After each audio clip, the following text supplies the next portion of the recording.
Hey guys, tonight we begin our sleepy little stroll through one of the most delightfully disgusting careers in medieval Europe, being a servant.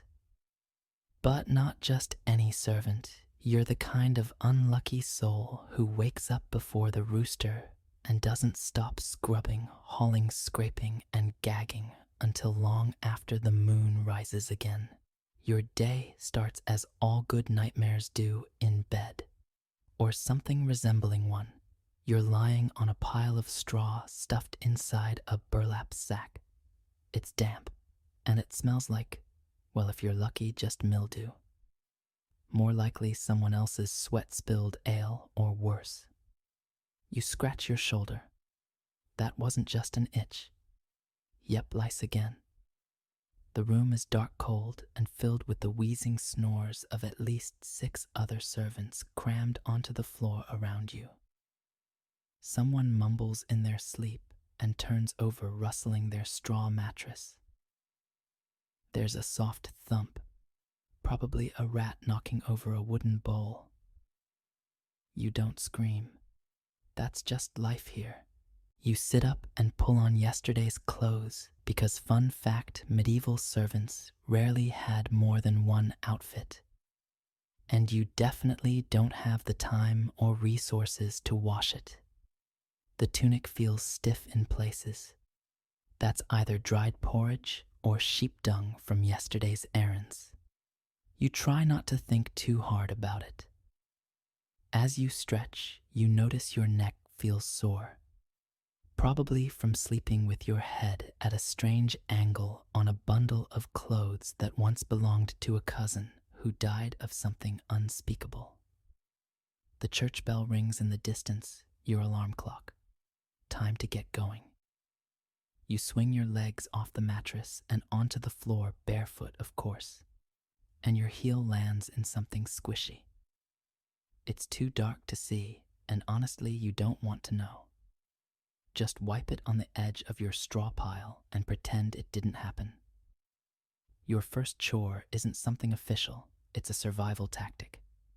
You check your shoes, or rather, wooden clogs. No scorpions today, that's a win.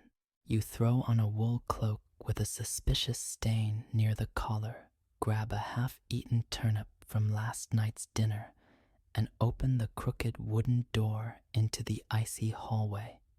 It's still pre-dawn.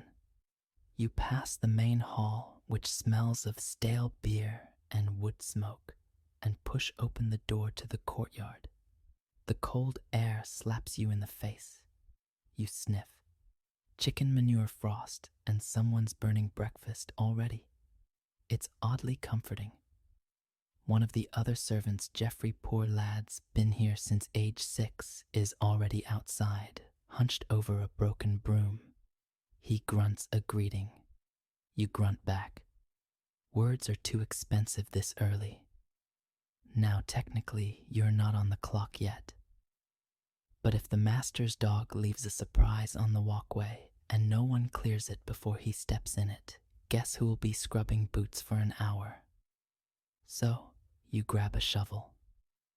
As you work, you hear a crow cawing from the barn roof. A good omen, some say. Others say it means someone's going to die.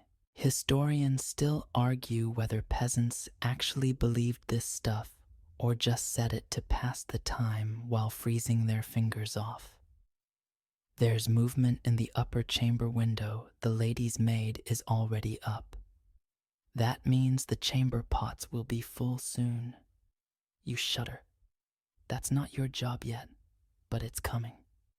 Someone slams a door, a rooster crows late as usual, and suddenly the manor begins to wake. You take one last deep breath of dung-flavored dawn and prepare yourself. This is the cleanest you'll feel all day. You've barely shaken the straw from your hair when it begins the chamber pot run. This is without contest one of the most reviled duties in your long and unfortunate list. The pots, ceramic cracked and dangerously full, await your trembling hands in each upper room. You knock gently on doors first. Not because of etiquette, but because one time you walked in too early and caught the steward mid-squat. You're still not over it. The first pot you lift is warm. That's not ideal. It sloshes dangerously full, and you instinctively hold it at arm's length.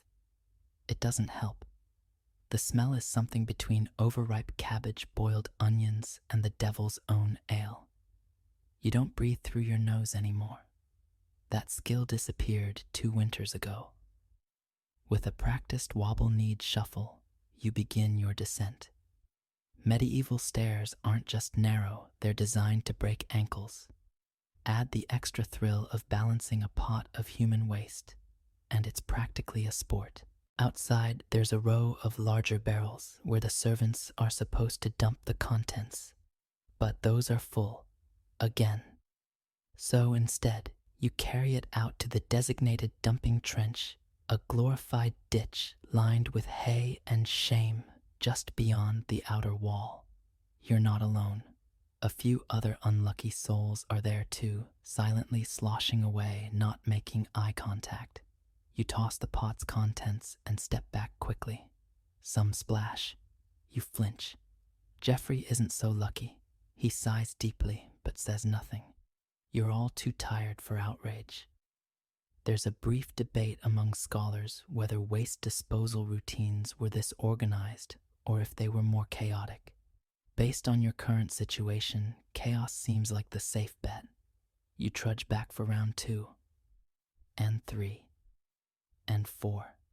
Sometimes, if someone's been ill, you're gifted with the surprise of half-digested meat or mysterious greenish chunks. Once a nobleman had eaten oysters. You still can't look at shellfish without gagging. The final pot of the morning is from the lady of the house. She's delicate highborn, and somehow her chamber pot smells of roses. Or so she claims. You know the truth. No one smells like roses after mutton stew and ale. Once the pots are scrubbed with cold water and a handful of straw, you stack them neatly by the kitchen. That's someone else's problem now. But before you can breathe easy, a shout comes from the stables. It's always the stables. Turns out one of the dogs got into the night soil heap. Again. You grab a bucket head toward the whimpering mutt and brace yourself. Because now you're not just hauling human waste, you're washing it out of fur. As you scrub the dog's hindquarters with freezing water and an old rag, you wonder for the 100th time if your life would be better as a traveling juggler. Then you remember Jeffrey tried that. He came back a month later, covered in bruises and missing 2 teeth. With the dog cleaned sort of and the trench reeking but functional, you take a brief break by the kitchen door. You lean against the stone wall, close your eyes, and inhale the warm smell of baking bread. For one glorious second, you almost fall asleep standing. Then the cook throws a turnip at your head and tells you to fetch water. The rushes on the floor look deceptively pretty at a glance. Thin pale reeds scattered artfully beneath your master's boots. What a charming medieval touch, right? Except you know better. These aren't freshly cut herbs strewn for ambiance. These rushes are the floor, and they haven't been replaced in weeks. The job is simple in theory: scrape, shift, and replace the rushes. In practice, it's an olfactory nightmare with bonus-crawling insects. You kneel down and immediately the musty scent hits you. An ancient blend of spilled wine, mashed meat pies, mouse droppings, foot sweat, and something uncomfortably sweet. That last one might be rotting apples, or maybe not. With a carved wooden scraper, more splinter than tool, you begin raking through the layers. You have to be careful. Once you found a dead sparrow in the pile. Another time, a discarded tooth. and last month a ring that sparked a half-day household panic. It turned out to belong to a visiting knight's mistress. You returned it quietly and received a slightly less stale heel of bread that evening. Perks of the job. You spot a glint of something shiny under the rushes. For a heartbeat, hope flares. Coin gem.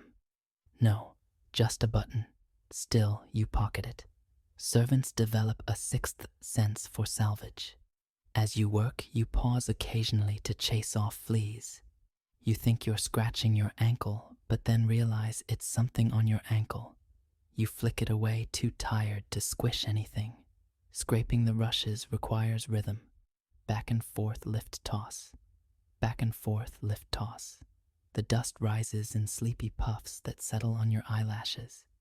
You sneeze. Bad idea. Now your nose is full of floor.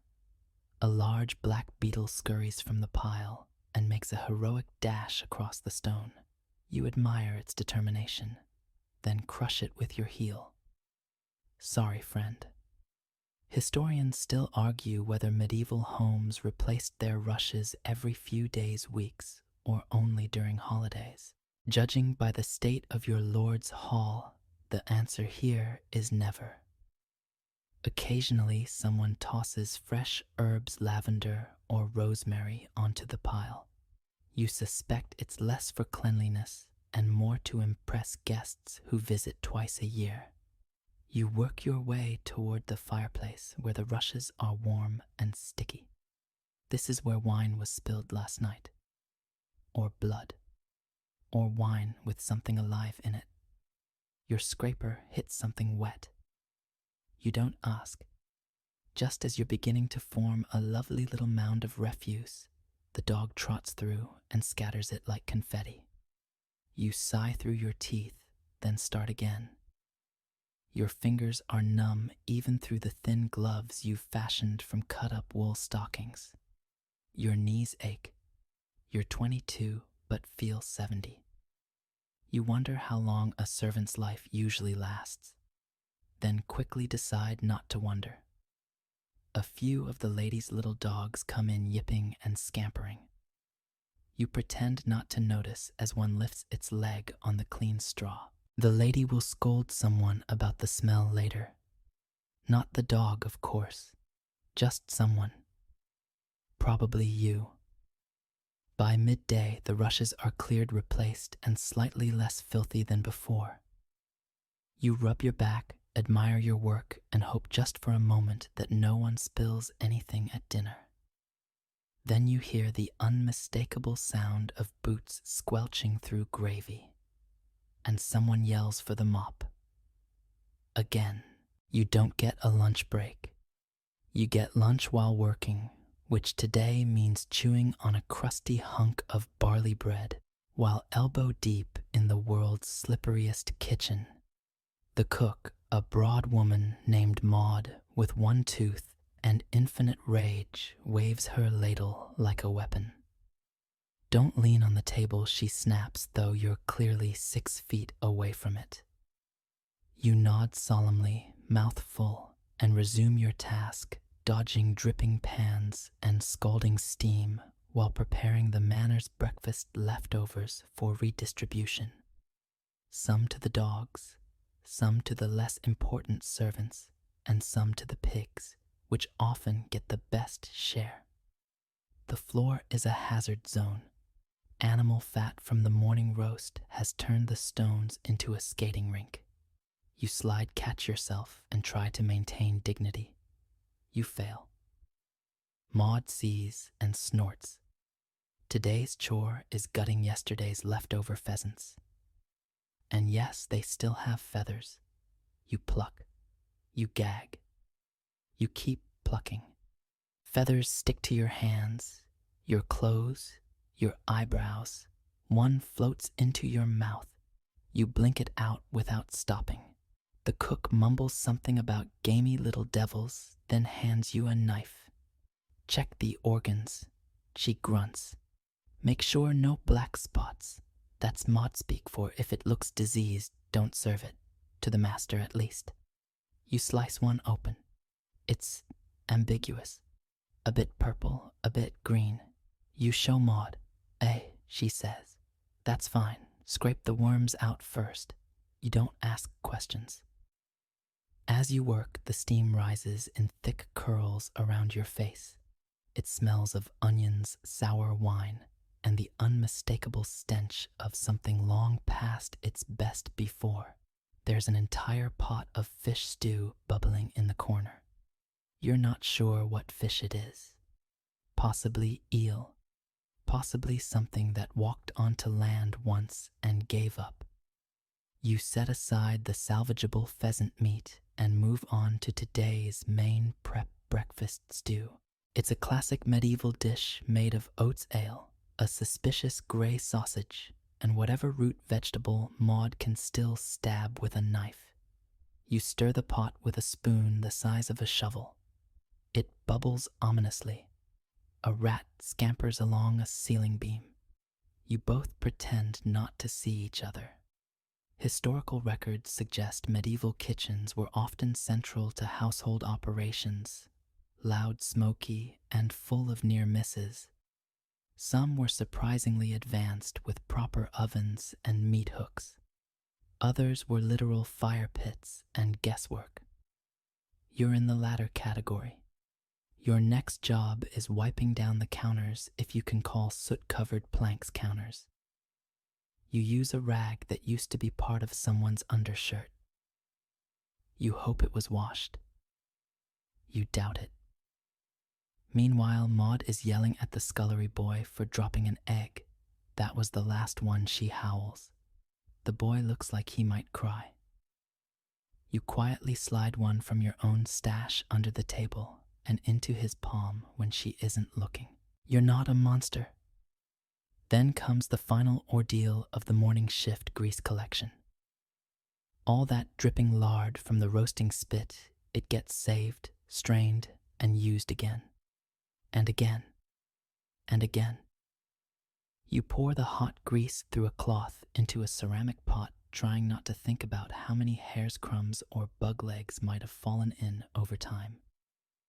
Your hands are oily, your shoes are soaked, and your tunic smells like roasted duck fat and despair. But lunch, your real lunch, is nearly upon you. A stew bowl, a hunk of cheese, if you're lucky, and half a turnip someone found under the storage bench. Maud tosses you the cheese. It's got a stripe of blue on it. Adds character, she says. You nod. Because everything here adds character.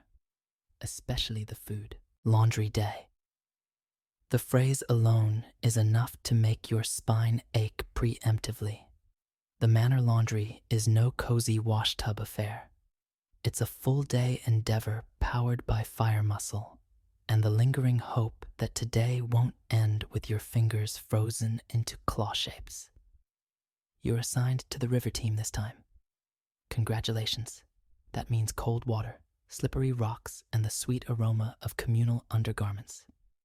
You gather the linens, stiff-yellowed and faintly crunchy. Most are sheets. Some are tablecloths, and a few are less identifiable. There's one with a mysterious brown smear and a scorch mark in the shape of a chicken foot. You don't ask. With a rope coiled over your shoulder and a wooden bucket in each hand, you march toward the stream just outside the manor grounds. Along the path you pass the dunghill, classic landmark. You wave at it politely. Once at the riverbank, you set up your station rocks for scrubbing a battered paddle, and your secret weapon, lye soap. It's homemade. And by homemade, we mean it burns if you breathe too close. You kneel in the shallows and dunk the first sheet. The water is cold enough to turn your fingers blue in seconds. You splash your face out of instinct. Mistake. Now you're awake and hypothermic. You slap the sheet against the rock in a rhythm only laundry workers know. Whap, whap, whap. A goose honks in protest nearby. You glare at it. It honks louder. You vow revenge. A curious detail here, lye was often made from wood ash and urine. Yes, urine. Collected in jugs stored for days until it turned strong. That's the kind you're using today. So not only are you freezing, you smell like a chamber pot. Historians still debate whether medieval folks really bleached clothes with urine this consistently, but based on your day so far, it tracks. As you work through tunics and towels, you encounter a new problem: bloodstains. Probably from the master's last hunting trip, though it could just as easily be from dinner. You scrub harder, muttering threats under your breath. The stains glare back at you unimpressed. Lunch comes and goes with no break unless you count chewing dried peas while elbow deep in gray foam. A bee hovers over your bucket, attracted to something. You swat it away. It returns. You give up. Maybe it's the ghost of a past servant reincarnated as insect. Eventually, the clean or less filthy items are ready to be hung. You string up the rope between two trees, careful not to place anything near the cow path. Last week, a bull got loose and turned laundry day into a rodeo. You drape the linens one by one, watching them flap gently in the breeze, like flags of minor defeat. You consider lying down in the sun for a moment, letting the smell of soap and damp wool lull you to sleep. Then you hear it thunder. A single drop lands on your face. Of course, you race to grab what you can, cramming it back into the buckets. The goose honks in triumph. You don't have time for this. You arrive back at the manor soaked and shivering, holding half-wet sheets and muttering curses about weather gods. The cook sees you and chuckles. Nice day for a swim, eh? You don't answer. You're too busy squeezing river water out of your socks. It's time. The job that every servant dreads. The one no amount of stale bread or leftover stew can make bearable. The chore that's earned whispered nicknames like the bucket of doom and the pit of sorrows. Yes, you're emptying the privy pit. It starts with a knock at the side door just before dusk. A gruff nod from the steward. It's your turn. You don't argue. No one ever argues. You just go. You gather your tools, a wooden shovel with one side rotted a rag to wrap around your nose, purely symbolic, and the infamous cart, a wheeled wooden box that creaks in protest every time it moves. You roll it toward the edge of the manor where the pit lies, waiting. This isn't the cozy one-seater outhouse you might picture. No, this is a communal trench dug behind a shed, partially covered by planks surrounded by flies and radiating warmth even in winter. The smell. It transcends normal smells. It is ancient. It is thick. It clings to your clothes and your soul. You tighten the rag across your face, though it does little to help. You lift the first plank. It's slippery. You've learned to move slowly. Last summer, the new scullion slipped and had to be pulled out by his ankles. He left a boot behind. You never saw him wear shoes again. You take your position and begin scooping. It's heavy, wet, and uncooperative. You fill the first bucket and dump it into the cart. Then again, and again. You lose count around the 8th load. Your arms ache. Your eyes water. You hum a little song to distract yourself. Something cheerful like a funeral dirge. There's debate among historians whether these pits were cleaned weekly, monthly, or only when desperate. Judging by this particular pit, desperate seems to be the household policy. As you dig deeper, you notice movement. Something wriggles. You pause. Could be a rat. Could be something worse. You gently shift your weight away from the edge and continue without looking again. At one point, your foot slips. Your heart stops. But you catch yourself on a beam. A miracle. You take a moment to thank whatever minor deity protects poor servants from full-body immersion in disaster. When the cart is full, you haul it away. Slowly, carefully, it sloshes. The road to the dumping site is uneven. You focus all your energy on not letting the wheel catch a stone. The last thing you want is a spillage. You arrive at the far field where waste is sometimes used as fertilizer. A fancy word for we're desperate. You tilt the cart, unload it into the ditch, and back away. You want to run, but you're too tired.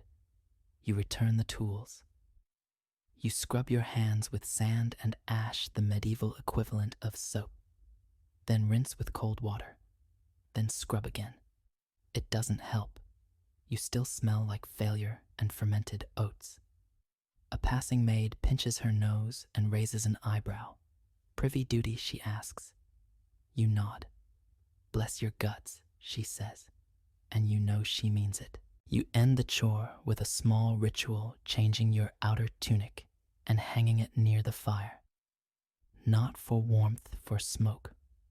The cook says smoke masks the scent. You hope she's right. You sit by the hearth, stare into the flames, and think about better days. Like yesterday when you were cleaning dog fur instead. You barely sit down before someone calls your name. Well, not your actual name. Oi, footboy. That's what they call everyone whose job involves feet. Today it's yours. You're summoned to the Lord's chamber, an echoing space with thick tapestries, a bed so tall it requires a footstool, and of course a chair set aside for foot washing. It's ceremonial supposedly, humbling, but for you, it's just another excuse to stare at someone's crusty toes. You shuffle in carrying a wide copper basin, a jug of warm water miraculously not cold for once, and a scrap of soft linen. The Lord reclines grandly, one leg already outstretched. His hose is rolled down to the ankle. His toenails, well, let's just say they could be used in battle. You kneel. You always kneel. And you begin. The water sloshes over his foot, which is against all odds, dusty, calloused, and mysteriously green around one toe. Athlete's foot fungus. Historians still argue whether people in this era recognize such infections or just refer to them as the itch. Either way, you're too close to make judgments. You reach for the linen and gently begin scrubbing. His foot twitches. You pray it's not from enjoyment. As you dry the first foot, the second appears. Worse. Yellowed nails, a prominent bunion, and a smell that could legally be classified as a weapon. You dab carefully around it, holding your breath. A passing gust from the window blows the curtain aside, giving you a brief view of the courtyard. Someone's hauling hay. Someone else is chasing a chicken. You'd give anything to be chasing a chicken right now.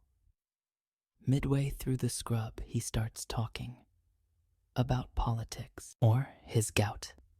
You nod politely, though your brain has checked out entirely. You're focused on not dropping the foot, which, by the way, weighs as much as a ham. You reach between the toes with a damp cloth. A crumb falls out. You pretend it's a bit of bread from dinner. You pretend very, very hard. There's a knock at the door, his wife wondering when you'll be done. You speed up slightly. Nothing like an audience to turn foot washing into a race. Once the feet are dried, powdered with lavender. If you're lucky and encased in fresh socks that cost more than a month of your wages, you retreat with your basin and cloth, carefully. One spill, and you're scrubbing the entire room. Down in the kitchen, you dump the water and rinse the cloth. The cook sees you gagging and laughs. Feet again, she says. You nod. Better than the steward's, she adds. He's got 6 toes. You stare at her. She shrugs. Saw myself. You're not sure if that's true, but the image will haunt your dreams regardless. You hang the linen to dry and wonder if there's a world where people just bathe daily with soap, and no one has to touch anyone else's toes. Probably not. Then someone calls your name again. You're back on kitchen duty, back in the kitchen again. The sun is low now, slanting gold across the blackened hearthstones. But there's no rest yet, not for you. Dinner's comin', and that means one thing: greasy chaos. You're on scullery duty tonight. That's a fancy word for scrape everything no one else wants to touch. Your battlefield is the cooking pit, the spit, and the soot-encrusted cauldrons stacked like wonky tombstones in the corner. You start with the roasting spit. A glorious iron rod that once turned an entire pig. It's now coated in a thick crust of charred fat, crackling residue, and something that smells suspiciously like singed hair. You grip a scraper, a chunk of metal with a wooden handle polished smooth from years of suffering, and get to work. Scrape. Flakes fly off and rain down like greasy snow. The trick is pressure. Not too hard or the fat sprays. Not too soft or nothing comes off. It's a delicate balance, one that only true scullery veterans understand. As you chip away, a rat scurries past your boot. You ignore it. It's probably Jeffrey's friend. Jeffrey's convinced they're reincarnated monks. You let him have that. You move on to the cauldrons. These pots are massive, bigger than bathtubs, and twice as grimy. Inside one is the remains of oat gruel, now a solid gray puck. You jab it with a stick. It fights back. You jab harder. Eventually, you pry it loose in hunks, drop them into a slop bucket, and begin scrubbing the interior with a gritty mix of ash and sand. There's no soap. Soap is for rich folks and plague doctors. Your hands are soon raw. The heat from the fire warms your face, but the water chills your fingers. You live in this strange duality, sweating and freezing at once. The meat cleaver clatters behind you. Maud the cook is now shouting about undersalted stew. Someone may die tonight. You avoid eye contact. You carry the clean-ish pots back to their shelf, stepping carefully to avoid puddles of congealed gravy. There's a sound like a fart. You pray it's the cauldron shifting. It's not. At some point, the butcher bursts in with a haunch of meat. Boar's leg, he declares proudly. It's still bleeding. Hang it in the cool room, Maud barks. Guess who's the cool room? That's right, you. You hoist the slab over your shoulder and stagger down the narrow passageway. The cool room isn't exactly refrigerated. It's just a shady stone pantry that smells like old cheese and onions. You hang the boar leg from a rusty hook and wipe your hands on your already ruined tunic. As you return to the kitchen, you spot a familiar bowl on the side table. It's filled with old grease left to harden into lard cakes. These are reused for everything: frying, baking, making candles, possibly gluing shoes. You're tasked with trimming off the moldy parts. You press your knife into the slab. It squelches. A bubble forms. You look away.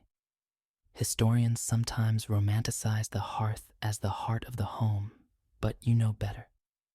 This hearth is a dungeon, and the heart is made of tallow and onion breath. You finish just as the dinner bell rings. The nobles will eat soon. After that, you might get what's left. Usually bones, soggy bread, and stew so thin you can read the future in it. For now, you sit on an upturned bucket and stretch your back. Your fingers ache, your clothes reek, and there's soot in your ears. You don't even bother wiping it away anymore. The kitchen quiets for a moment. Maud hums softly, mashing garlic with a rock. You lean against the wall, eyes half shut. One more hour, you tell yourself. Maybe two. Feast day, which for the noble family means 3 courses, 7 platters, and at least one animal served whole with decorative fruit stuck in its mouth. For you, it means gutting things. Many, many things. You begin your morning in the butchery, a low stone annex that smells like raw meat, wet fur, and don't ask. The butcher hands you your weapon, a small, well-worn knife with a bone handle. Eel pie today, he says without even pretending to be cheerful. You nod. Of course it's eel pie. The eels arrive in a barrel. Alive, squirming, furious. Your job is to grab one, dispatch it, and gut it before it wraps around your arm like a slimy bracelet. The first eel slaps your wrist and tries to slither away. You wrestle it onto the block, manage a swift slice, and mutter a quiet apology to nobody in particular. Once the eels are processed, dozens of them all writhing and resentful, you pass them along to Maud for seasoning. She eyes them like they owe her money. Next comes the pig, a small one today, already dead, thankfully. Your task is stuffing it, not with fluff, but with a mix of oats, herbs, chopped onions, and whatever leftover bird bits weren't claimed by the dogs. The cavity is warm. You try not to think about it too much. As you push in the stuffing with both hands, something squelches unpleasantly. You pause, reassess, and adjust your aim. This is closer to surgery than cooking. Once stuffed, the pig is stitched up crudely with kitchen twine and propped up in a tray. Decorative garnishes come later, those little flowers and candied herbs that will take hours to make and exactly 2 seconds for someone to brush aside. While the pig roasts, your next chore arrives sausage duty. This involves intestines, real ones, long, stretchy, freshly rinsed. You hold one up to the light like a terrible party streamer. The filling is a paste of meat scraps, fat breadcrumbs, and dried sage. You spoon it into a funnel pipe, it into the casing, and twist every few inches. You've developed a rhythm, but every now and then a sausage bursts and you start over. Somewhere between the 3rd and 4th coil, you notice your fingernails are stained a faint gray. You'll scrub them later. Maybe. The scullery boy asks if you think people in the future will eat sausages. You shrug. If they do, you hope they never have to see how they're made. Historians still debate how much food preparation was done by hand in noble households versus outsourced to outside cooks. In this manner, the answer is clear: if it squelches, you're the one touching it. You clean your hands in a bowl of tepid water and glance over at the pies. Ah yes, bird pies. You help arrange the pieces, pigeon duck, and bits of unidentifiable fowl. You ask if you should pick out the feathers. Maud grunts. Adds texture, she says. Once the trays are filled, you carry them carefully into the great hall. The table is already set with pewter goblets, glazed trenchers, and embroidered napkins no one will use. You lay down the platters and step back. You are not permitted to watch them eat. That honor goes to the footmen and cupbearers. You return to the kitchen to prepare for the aftermath: bone spills and half-chewed bits hidden under napkins. But for a brief moment, the smells of spiced meat and baked pears drift through the door. You breathe it in just once before the scent of raw liver brings you back to reality. Dinner is served. You're back to gutting things by dusk. When the nobles are fed, the candles burned low, and the dogs licking grease from the stone floors. That's when your next task creeps in. Quiet, persistent, and deeply personal. It's grooming time. Not for yourself, of course. That luxury lies centuries in the future. No, tonight you're expected to groom your master hairbeard and brace yourself lice check. You arrive at his chamber holding a tray of tools, a sharp razor, a cracked hand mirror, a wooden comb with missing teeth, and a tin of bear fat pomade that smells like peppercorn and regret. You knock gently.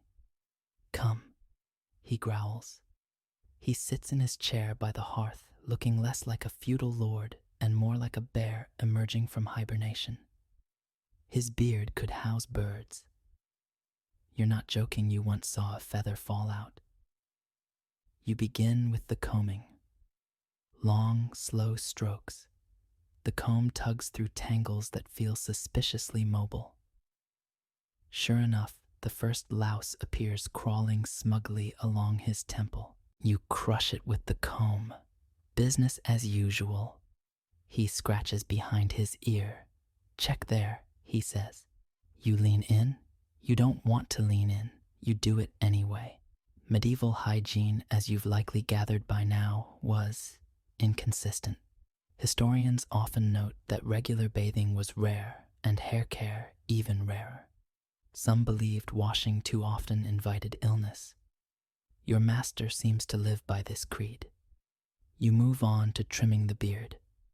The razor is dull, the lighting is poor, and his skin is the texture of old parchment. One slip and you're scrubbing blood out of tunics again. He demands a square beard today. Like the king. You do your best. It ends up crooked. You hope he's not sober enough to notice. Next comes the mustache curl. You dab on a bit of bear fat and twist the ends upward. It smells like stew. You pretend that's comforting. "Sharper," he mutters. It should intimidate people. You suppress the urge to laugh. The mustache looks like two limp worms having a disagreement. But you nod respectfully and adjust it another half-inch. As you work, he drones on about taxes, bandits, or some feud with a neighboring lord over a cow. You let your brain drift. You think about the buttons you've pocketed over the past weeks. If you had enough, maybe you could trade them for a pair of socks. He gestures at his ear. Got something in there. You peek. Wax. Enough to start a candle shop. You hesitate. He raises an eyebrow. You sigh and fetch a cloth. Once the face is finally trimmed, wiped, and in theory less frightening, he leans back satisfied. "Much better," he says. "I look like a knight." You agree. You lie. You gather your tools and retreat, but not before he hands you his used cloth. "Wash this," he says. "It's got the good oils in it." You don't want to know what oils. Downstairs, you dunk the cloth in soapy water and stir it with a stick. Lice float to the surface. You hum softly to distract yourself. Something calming. Something that doesn't rhyme with lice.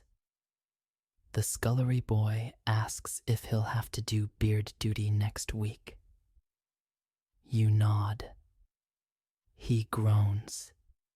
At least you're passing the torch. Just when you think the worst of the day is behind you, someone hands you a jug. A warm jug, full to the brim with human urine. You sigh. Of course, it's your turn for the collection. See, in the grand mystery of medieval cleanliness and chemistry, people figured out that stale urine, particularly aged for a few days, had certain magical properties. It could bleach fabric, remove stains, tan leather, and incredibly serve as a base for some medicinal concoctions. You're not sure who discovered this. You're just sorry they did. Tonight's task is simple: collect, store, and deliver the pee. You carry the jug from chamber to chamber like a very unfortunate beverage tray, checking the smaller collection pots placed discreetly by each door. The lady of the house insists hers be handled with delicacy. You nod, then dump it like all the rest. You carefully empty the contents into a larger clay vat in the laundry shed. A jug half full of cloudy amber liquid that steams faintly in the night air. A gentle reminder that warmth in this case is not your friend. Your next job is to mix. Yes, mix. You stir the urine vat with a long stick, swirling it around like soup. It foams slightly. You don't ask why. Once properly stirred, you portion out a bit into another jug for the laundress. She uses it for stubborn stains. In particular, the cuffs of the master's undershirts, which carry a distinct ring of filth that never quite goes away, not even with boiling. Then there's the medicinal use. You carry another jug to the apothecary's nook, a corner closet that smells of dried herbs and bad decisions. The old herb wife, Toothless Tilda, takes the jug with a gummy smile. For the eye salve, she says, need it fresh. You want to ask which eye and why. You don't. She mutters to herself and begins mixing it with crushed fennel and goose grease. Historians still debate how widespread medicinal urine really was. Was it folk remedy or standard protocol? You unfortunately live in a manner where no one questions its use. If it stings, it's working, they say. Back in the laundry area, you rinse out the jugs and hang them upside down to dry downwind, of course. You don't need the smell lingering by your sleeping corner. Last time someone accidentally drank from the wrong jug. Jeffrey still hasn't forgiven you. You wipe your hands on your tunic, then immediately regret doing so. You swish them in cold water and mutter apologies to the river. The final step, recording. That's right, you scribble a tally on the wooden board near the vat. Collected 6 jugs. Someone will reward this with an extra onion in your stew tomorrow. Maybe. As you turn to leave, the wind shifts and a gust of vinegar-like air hits your face. You gag, again, and remind yourself it could be worse. At least you're not the one who has to drink it. Yet, you're summoned once again to the ladies' chamber. Unlike the stables, the kitchens, or the pit, which, let's be honest, feel like the real heart of this manor, the ladies' chamber is delicate. Soft fabrics, carved wooden combs, little bowls of dried rose petals. A bowl of sugared almonds rests on a lace cloth that you are absolutely not allowed to touch. One almond once cost more than your week's wages.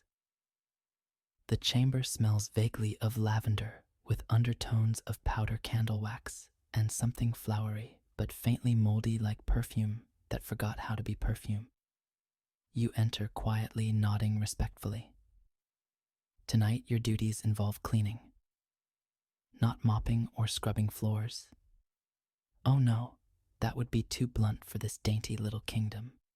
Instead, you're to polish the combs, dust the decorative prayer books, and wipe the hand mirror with a strip of rabbit fur. Carefully. Always carefully. You begin with the vanity table. The combs are carved from bone and have teeth missing, some broken during particularly aggressive detangling sessions.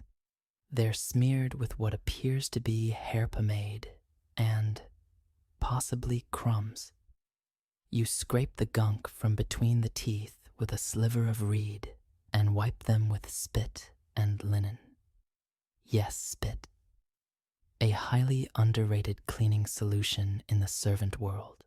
Maud once used spit to clean a silver goblet. You figure if it's good enough for goblets, it's good enough for combs. You move on to the pearl inlaid trinket box. A few pearls are loose. You press them gently back in and give the box a soft wipe. The lady's parrot, watching from its perch, lets out a squawk that sounds suspiciously like a curse word. You glare. It glares back. Then comes the hairbrush. The bristles are caked with powder and hair. You pick it out with a forked pin, one strand at a time, trying not to sneeze. The powder gets everywhere, on your nose, in your eyebrows, and somehow inside your mouth. It tastes like flour and chalk. The lady herself is reclining in a chair by the fire. "Mind the wig stand," she says without looking at you. "That one's real mink." You nod solemnly and dust the stand. The wig atop it is elaborate, curled, perfumed, and frankly terrifying. You once saw it move. Jeffrey says it has a spirit inside. You half believe him. Now it's time for the mirror. It's polished glass, cloudy with age and framed in copper. You breathe on it lightly and wipe it with rabbit fur in small, careful circles. Your reflection stares back at you, pale, soot-smudged, tired beyond your years. You smile grimly. The mirror doesn't. There's debate among historians whether medieval noblewomen truly used wigs in the way later centuries did, or if most just patted their hair with wire cages and prayers. You suspect it depends on how many mirrors were in the house. The lady clears her throat. You look up. "Tidy the fire," she says. You add 2 logs, stir the coals, and adjust the screen to keep sparks from flying. The fire crackles softly. For a moment, the room feels almost peaceful. Then she gestures to the chamber pot. Of course. You pick it up, cradling it like a cursed artifact, and slip out the side door to dispose of it discreetly. It's lighter than the others, probably just a nighttime precaution. Still, you make sure it's scrubbed and returned before she notices it's gone. Back inside, she's dozing. You finish the last chore, shaking out the throw rugs near her bed. Dust clouds bloom into the air, catching in the firelight like glitter. You stifle a cough. As you slip out of the chamber, she murmurs, "Don't forget to brush the dog tomorrow. He smells like the stable." You nod, even though the dog lives in the stable. The garden looks serene from the upstairs window rows of herbs, neat paths, and soft evening light dappling the cabbages. From a distance, it's charming. From the dirt path at the edge of the compost pile, it's a minefield of slug stingers and strange smells. You're on garden duty tonight. That means mucking around in the herb patch, pulling weeds, patrolling for pests, and gathering whatever the cook shouted about earlier, possibly leeks. Or turnips. Or those purple things with the bite. You head to the tool shed. The hoe is missing a tooth. The trowel is bent, and the gloves, no gloves. You grab a straw basket and get to it. Your first task, weeding. It's never just weeding. You kneel in the dirt and begin tugging up invasive plants. Your fingernails are instantly blackened. Something squelches under your palm. You choose not to look. Nearby, the mint patch is thriving too much, in fact. The mint always takes over. You've heard the herbalist mutter that mint is a blessing and a curse. Sounds like your entire job description, really. You pause to shake ants off your sleeve. Then come the slugs. Fat, shiny, and audacious. They've chewed holes in nearly every lettuce leaf. You collect them in a wooden bowl. Later, someone might salt them, or feed them to the chickens, or if Maud's feeling creative, boil them for broth. You spot a row of onion shoots and begin loosening the soil around them. The smell wafts up sharp, clean, almost refreshing, until you hit the manure layer. Then it's back to reality. As you work, you hear a rustle in the hedgerow. Could be a bird. Could be the stable dog. Could be that goose again. You peek. It's the goose. You hiss at it. It hisses back. The two of you have an understanding mutual loathing. Back to work. You reach into a leafy cluster to pluck parsley and nearly grab a toad. It blinks at you, judgmental and plump. You scoot it aside politely. The apothecary occasionally joins you in the garden, mumbling about calendula and yarrow. Tonight she's absent, which means you're free to guess what's edible. You grab a few sprigs of something that might be marjoram or nightshade. You'll ask Maud, or not. Historians still discuss how much botanical knowledge common folk really had. Some say peasants knew hundreds of plants. Others argue that they just guessed and hoped. You personally are doing a lot of guessing.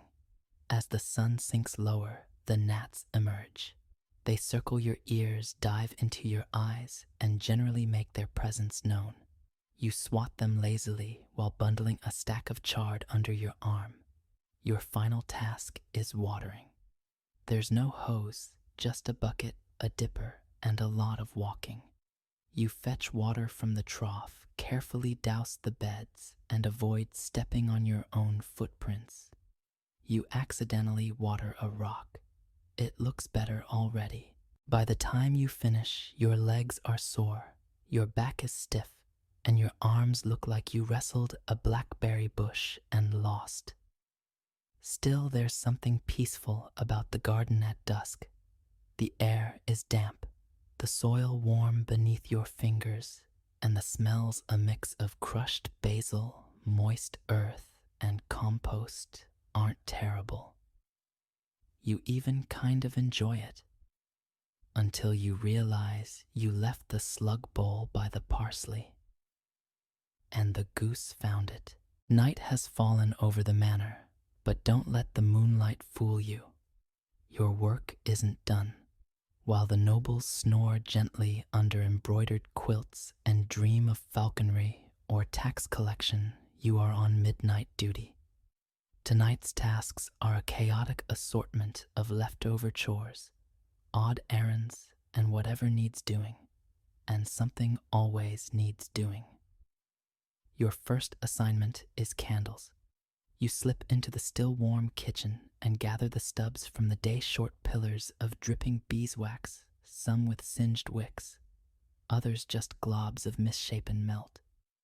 You trim the blackened tips with a small blade and toss the scraps into a pot for melting. These will be reborn tomorrow as lumpy, underwhelming new candles. The process is slow. The wax takes forever to melt over the coals, and the ladle is sticky from someone's earlier stew. You stir carefully, adding a little twine here, a few drops of rosemary oil there if you're feeling fancy, and pour the first candle into a mold. It looks terrible, but it burns, and that's the only real requirement. Next up, hauling water. Yes, again. The large wooden tubs in the sleeping chambers need to be topped off just in case someone fancies a warm soak in the morning, or at least the illusion of one. You heave the bucket over your shoulder and start the slow march from the well. Your footsteps crunch over gravel. The night air is crisp, full of the smell of smoke and damp hay. Somewhere nearby, a sheep bleats mournfully. You sympathize. You pass the garden gate, still ajar. That goose is probably still out there plotting. Water sloshes onto your boots. You pick up the pace. Once the tubs are filled, you're called for one more bizarre chore, calming the goat. Yes, that goat, the one who got stuck in the fence. Again, you find it bleeding helplessly, one horn wedged between two wooden slats like some hairy, angry fork. You sigh and crouch down. We've talked about this, you murmur. The goat eyes you with disdain. You wiggle the boards, pat its head, and finally manage to free it with a gentle tug and one well-timed nudge. It trots away, tail high, like it saved you. Back inside, the manor is mostly dark.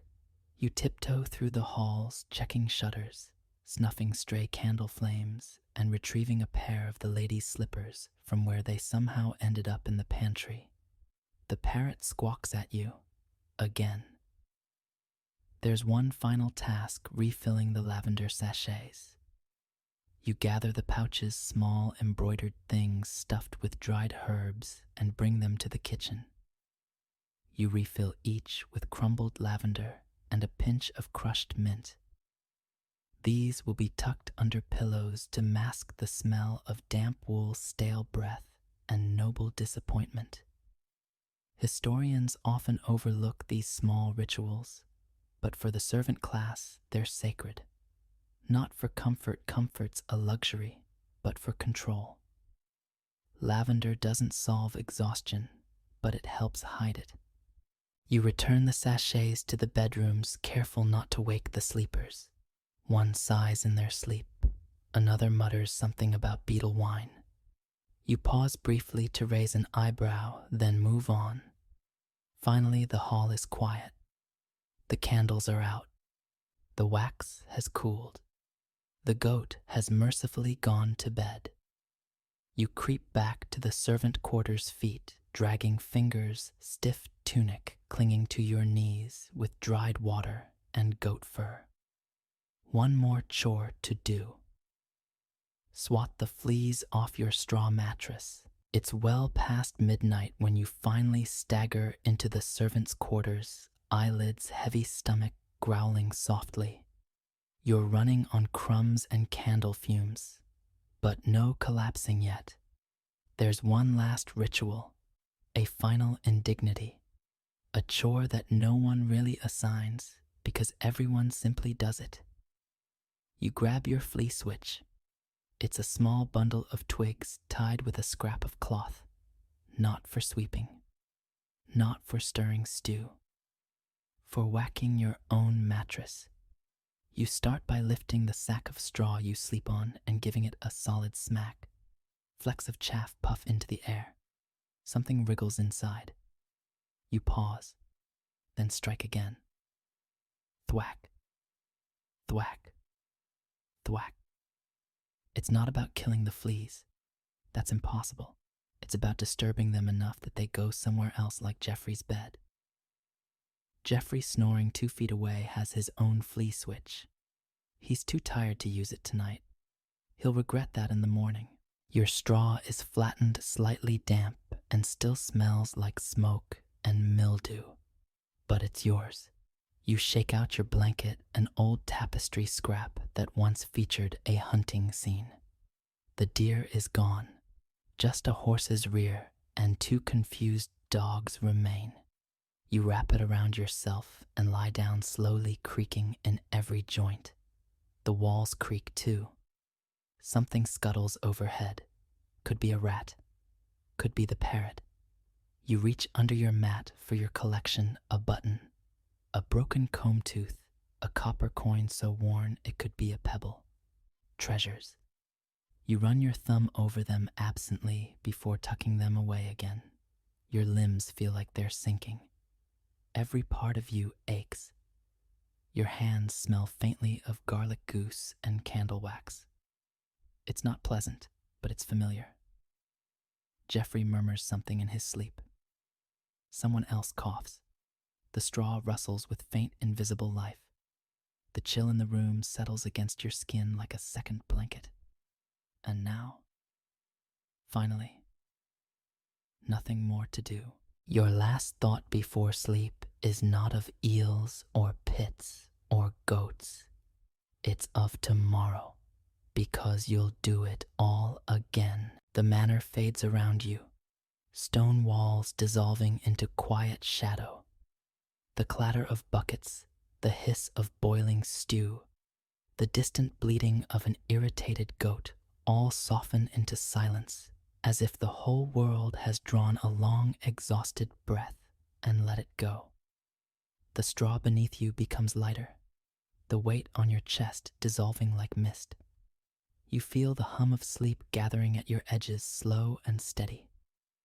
The air is still cool against your face.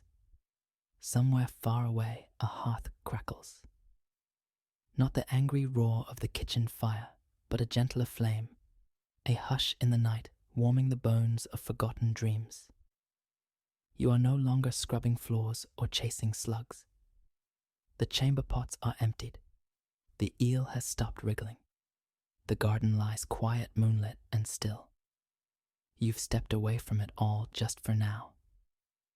Your breath finds a rhythm, gentle, slow, like oars drifting through dark water.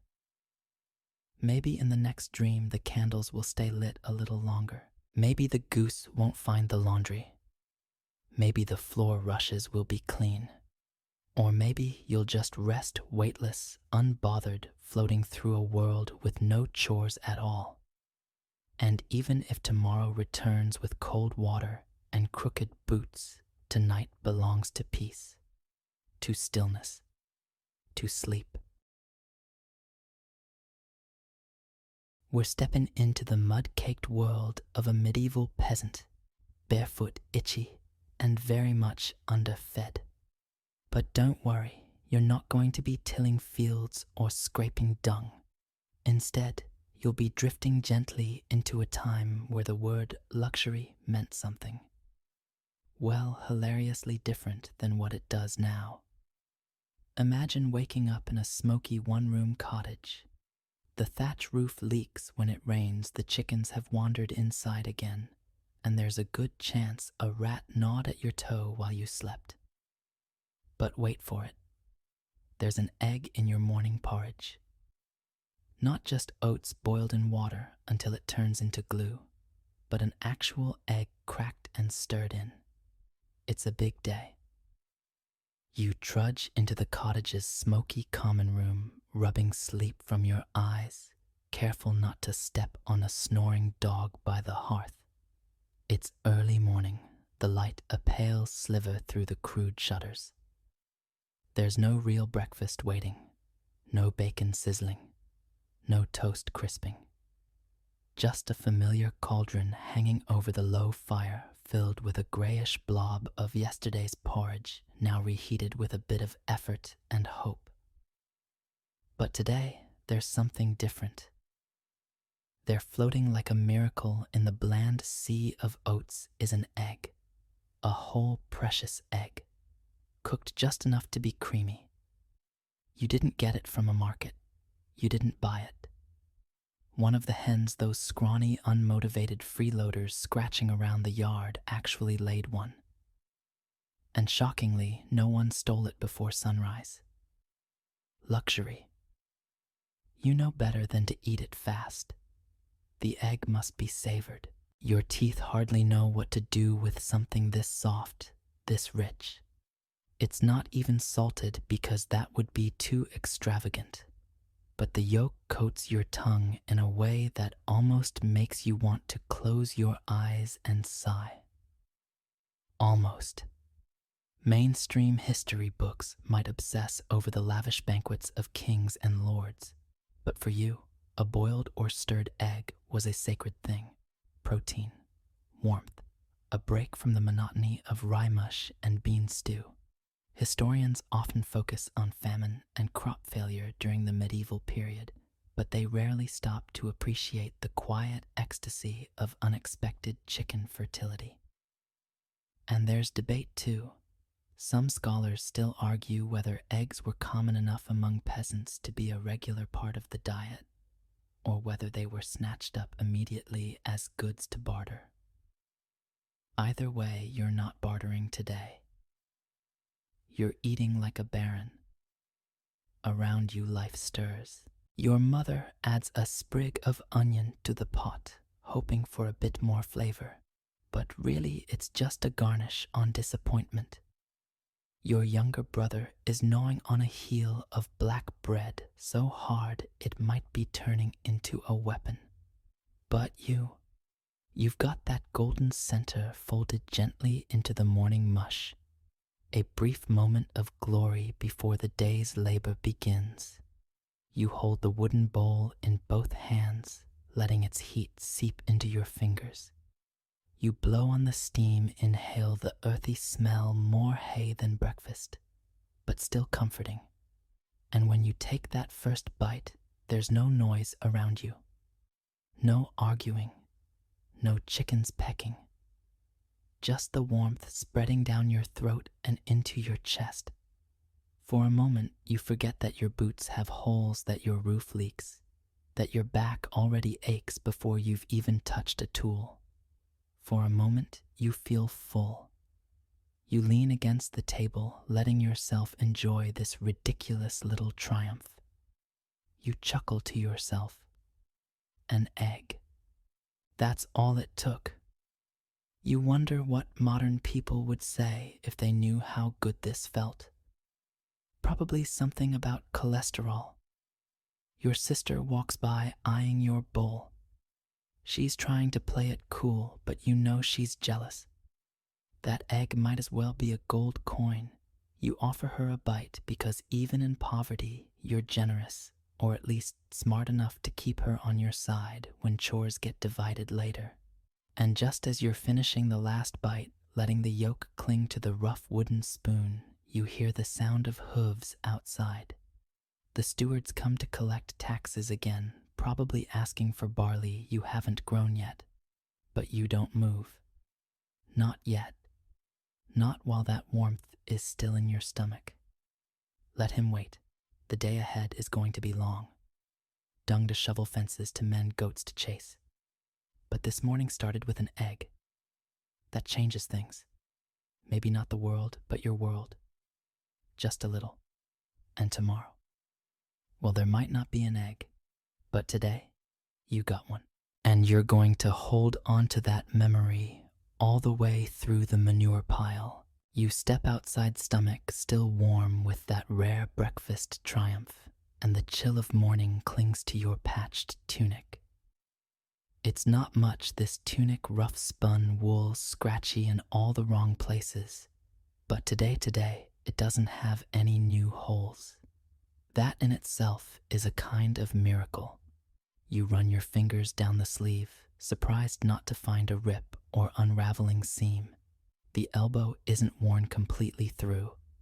The collar isn't sagging off your shoulder like a tired old flag. You give the tunic a gentle tug and it holds firm. Today, you are dressed. Fully. Respectably, even by peasant standards.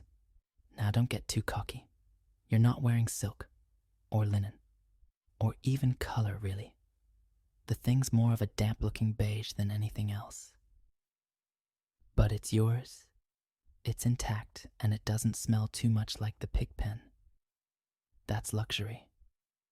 See, in the world you live in, clothing is passed down more often than names. You remember when this tunic belonged to your uncle, who wore it until he tripped into a well and finally gave it up to posterity. Your mother darned it at least 20 times before you inherited it, and you're not sure where her stitches end and the original fabric begins. But today, no repairs needed. None. It's holding together like a freshly pitched tent.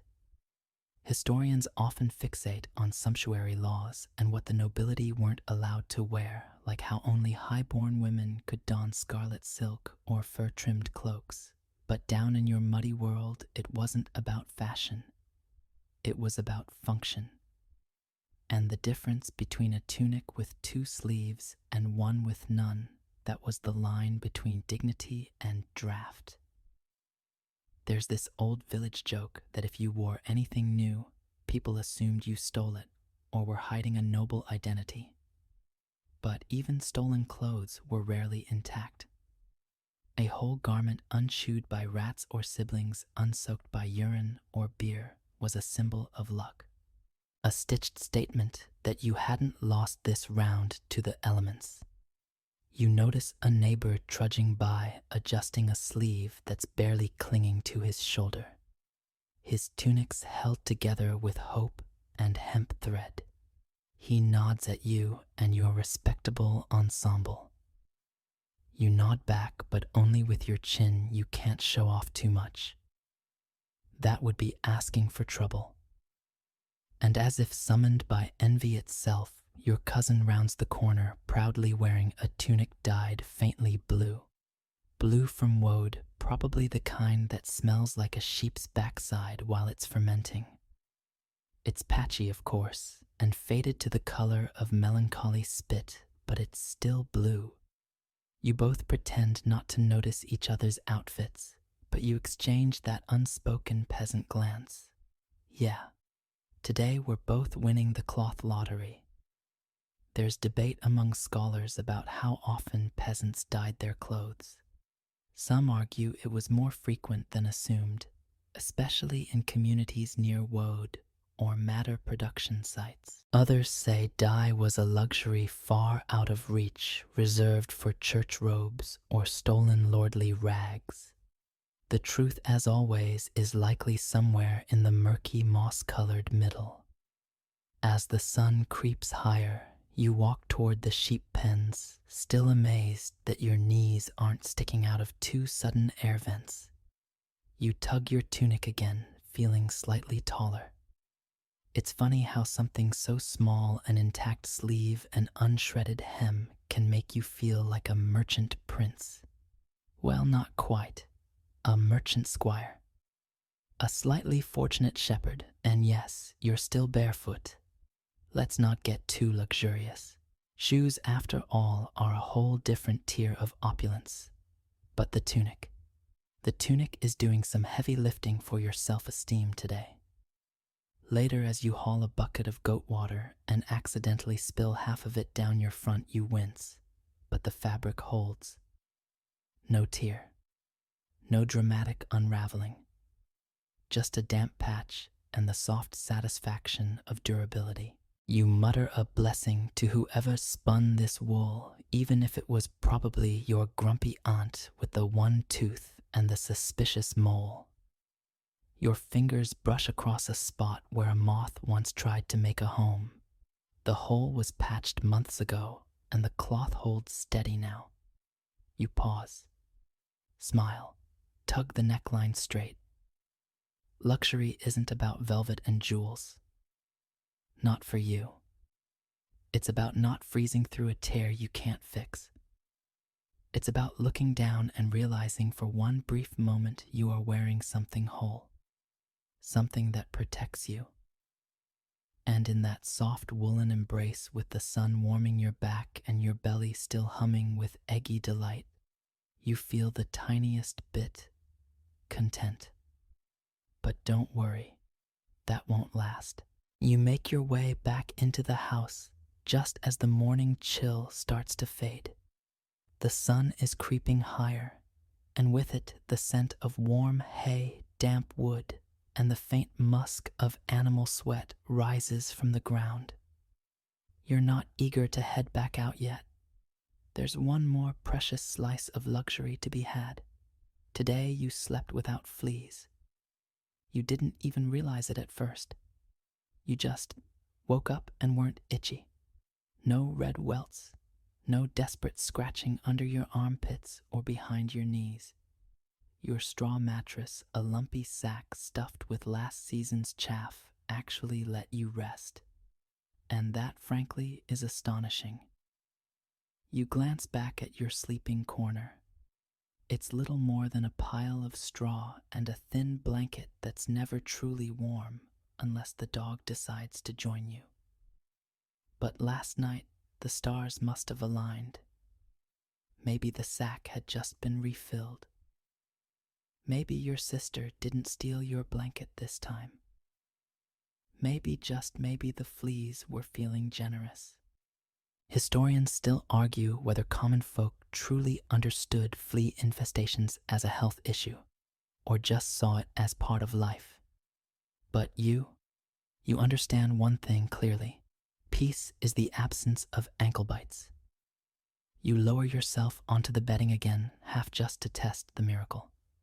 Still no itch. You sigh deeply and dramatically. The smell isn't great. Smells like damp straw and goat farts, but comfort is relative. There's a saying in your village. If the fleas don't find you tasty, you're either dead or blessed. You decide you're blessed. Your younger brother stirs in his corner, muttering something about phantom cows in his dreams. You ignore him. The whole house is quiet, except for the chickens cooing gently and someone outside failing to chop firewood quietly. You take another moment to savor this absurd victory. See, sleep is complicated in your world. It's segmented: first sleep, then a break, then second sleep. No fancy memory foam mattress. No blackout curtains. No melatonin gummies. Just straw, a hope, and a prayer to St. Hubert that tonight won't end with you chewing on your own arm in frustration. But last night, you may have actually made it from sunset to rooster crow without needing to roll over even once. That's practically a spa day. You stretch out fingers, brushing the cold stone floor beside your straw nest. The floor is hard, uneven, and occasionally full of surprises. Mouse droppings, the heel of a crusty boot, once even a very sleepy chicken. But right now, it's just stone. Nothing moves, nothing bites. You breathe again. The bedding itself is a curious thing. It's not really yours. The mattress sack has been used by at least 3 other family members over the years. It's been turned, refilled, patched, and possibly cursed at least twice. You once tried stuffing it with feathers, but they all poked through, and you looked like a very itchy hedgehog for a week. So, back to straw it went. Historians often gloss over peasant sleep as if it didn't happen or wasn't worth mentioning, but you know how wrong that is. Sleep is survival. It's sacred. It's the one part of your day when you don't have to carry anything, dig anything, or scrub manure off anything. A good night's rest is more precious than a gold coin, mainly because no one's ever handed you either. You remember one time during a village fair, a traveling merchant showed off a feather-stuffed mattress from the city. You touched it and sank an entire elbow in. You're not sure if the experience was sensual or spiritual, probably both. The merchant laughed and said, "Only the bishop sleeps like that." You were about to answer, but your brother stole a turnip and you had to run. Your mattress rustles a little beneath you. Probably a beetle. You pretend you didn't feel it. Tonight, maybe you'll add a few dried herbs under the sack your grandmother once said, mint kept away lice. Or maybe that was just a nice-smelling lie. Either way, it helps. You think for a second about the castle up the hill. The Lord probably sleeps on a real bed. Wood frame, maybe even a blanket with corners that don't curl like potato skins. But does he have your mattress? Your particular collection of softened straw flattened over time to cradle your exact shoulder blades? Doubtful. And besides, he probably still has fleas. You sit up slowly, brushing hay from your tunic, marveling again that it hasn't sprouted holes overnight. The morning light is softer now, warmer, a little kinder. You take a deep breath and smile to yourself. You slept. Really slept. The kind of sleep that made your body forget it was poor and overworked and underfed. And for a few short hours, you weren't a peasant. You were just a dreaming body on a pile of straw, safe from the biting world. And that is the kind of luxury you don't forget. You step out into the crisp morning again, your body slightly lighter thanks to the miracle of sleep and the holy presence of one egg in your belly. The world outside is bustling now. Someone's shouting about a missing goat. Another's complaining that the oven fire won't catch. You ignore all of it. You've got a mission today. You walk to the hearth where yesterday's spoon still rests balanced on a cracked bowl. It's not just any spoon. It's your spoon. Your own wooden spoon. And that in your world is one of the rarest, most delightful luxuries there is. Personal utensils might not mean much to someone in a world of metal cutlery and sterilized dishwashers, but here, in your world, owning your own eating tool is like owning a pocket-sized throne. You don't have to lick it clean and pass it to your sister. You don't have to sniff someone else's turnip soup before deciding whether to risk it. This one is carved from elderwood, clumsy and crooked, but it fits perfectly in your hand. And most importantly, it's not shared. Historians debate how often peasants had personal utensils at all. Some argue most households shared a communal set, while others point to archaeological finds, wooden spoons whittled down from simple sticks as evidence of individual ownership. You know the truth. If you had one, you guarded it. With your life. You tuck it into your belt like a dagger. It's your lunchtime lifeline, your porridge partner, your splintery badge of honor. It's seen things, onions, beans, the occasional bit of stringy pork. It's even been washed once. Once. With rainwater and a bit of moss. You still remember the softness of the moss. Very exfoliating. You sit down on a tree stump to admire your spoon like a knight inspecting his sword. The handle is smooth from use. It's slightly chipped at the edge, but that only makes it more yours. There's a smear of yesterday's stew still clinging to it, and you debate whether to wipe it off or consider it seasoning. You opt for seasoning. Flavor is rare. Why waste it? You remember the time your uncle borrowed your spoon and returned it smelling like fish. You didn't speak to him for 3 days. It wasn't even good fish. It was river fish. Muddy bony, the kind that looks at you like it died out of spite.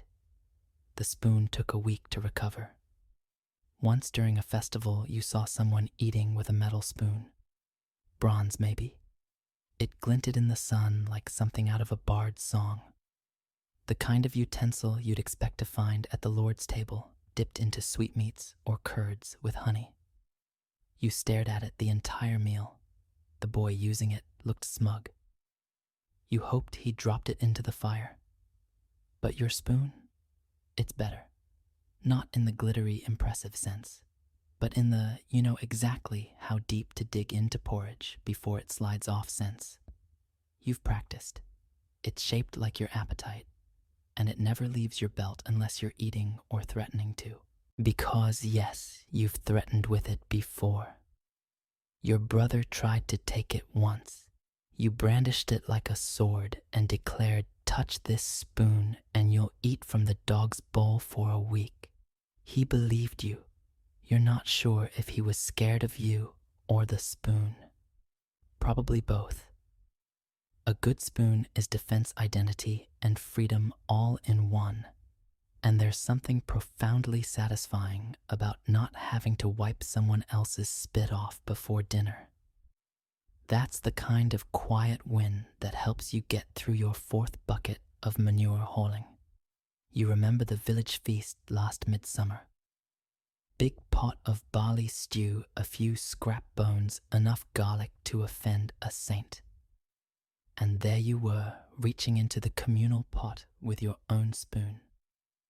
No fighting over the ladle. No bargaining for a clean one. Just you, your spoon, and the kind of smugness that only comes from not having to taste someone else's backwash. You rub the handle now, polishing it with the hem of your tunic. The grain of the wood is worn down, soft as butter. You're tempted to carve a design into it, maybe a little bird or your initials, but you hesitate. What if it weakens the structure? What if you carve too deep and split it? That's not a risk you can take, because once a spoon breaks, it's a long way back to freedom. You'll have to borrow someone's. You'll have to share. And nothing ruins a meal like watching someone else's teeth clack against your personal utensil. So today, as you hang the spoon back by its little leather loop, you smile. You've got one thing in this world that's entirely yours. Not the land you work, not the food you grow, not even the bed you sleep in. But the spoon, that's yours. Through thick and thin, mostly thick, especially when the stew's gone cold. And that in a world where so little belongs to you is a kind of medieval luxury that no lord could ever understand. Your spoon secured your belly, not grumbling for once, and your tunic still in one piece, you shuffle outside toward your usual post behind the pig pen, trying not to think too hard about what comes next. The air is heavy with dew and distant smoke. Somewhere, a rooster is having an existential crisis. Then it hits you. Not metaphorically, literally. Manure. A fresh, steaming pile delivered by the most enthusiastic cow in the village. Your task today is simple: move it. But here's the twist: you don't have to.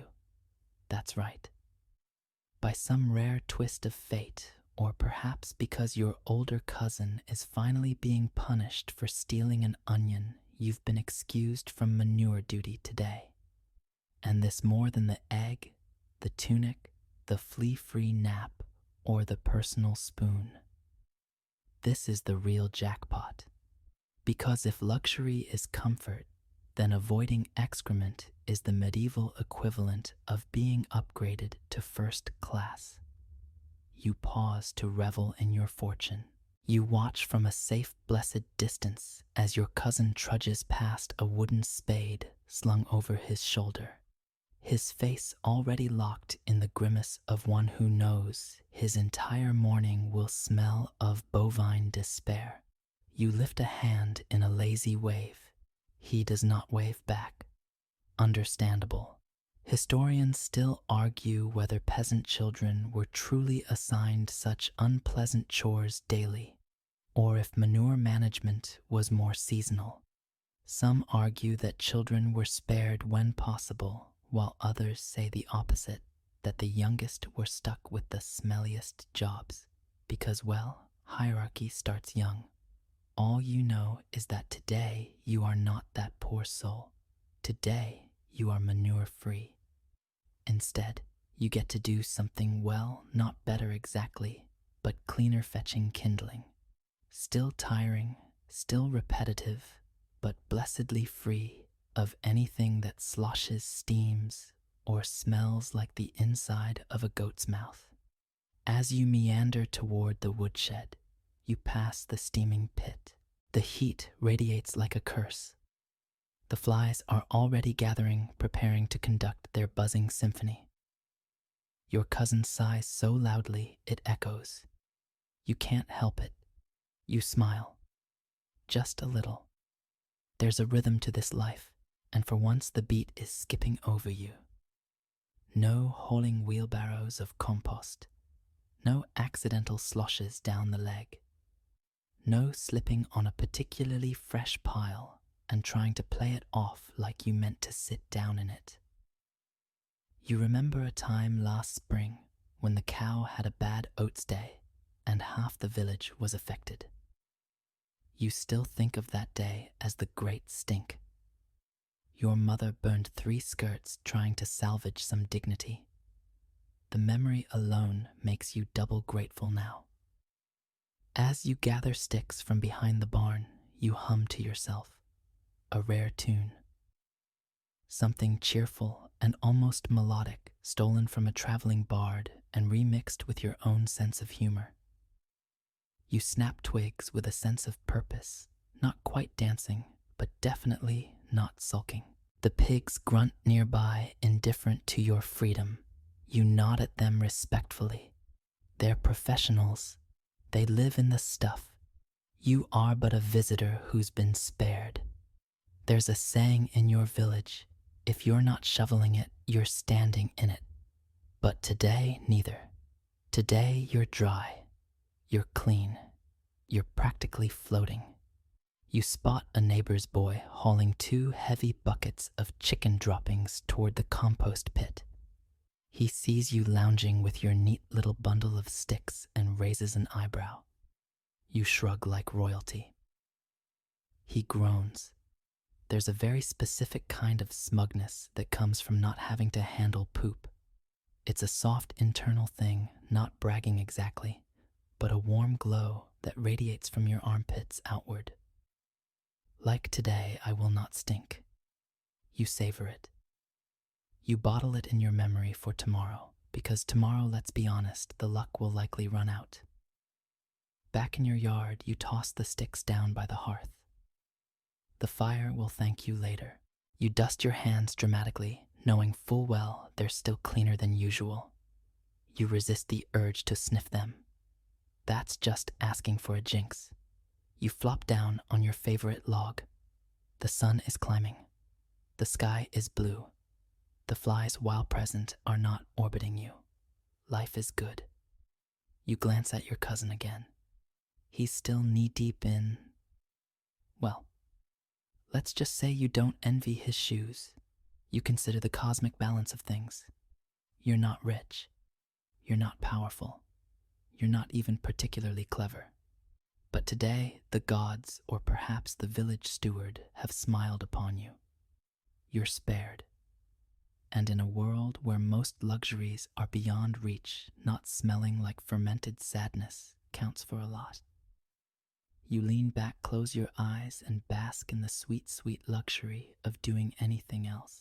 The sun climbs higher, and the village begins to buzz with that familiar midday drone roosters still crowing, even though they've already missed their window carts creaking over rutted tracks. Someone shouting about missing geese.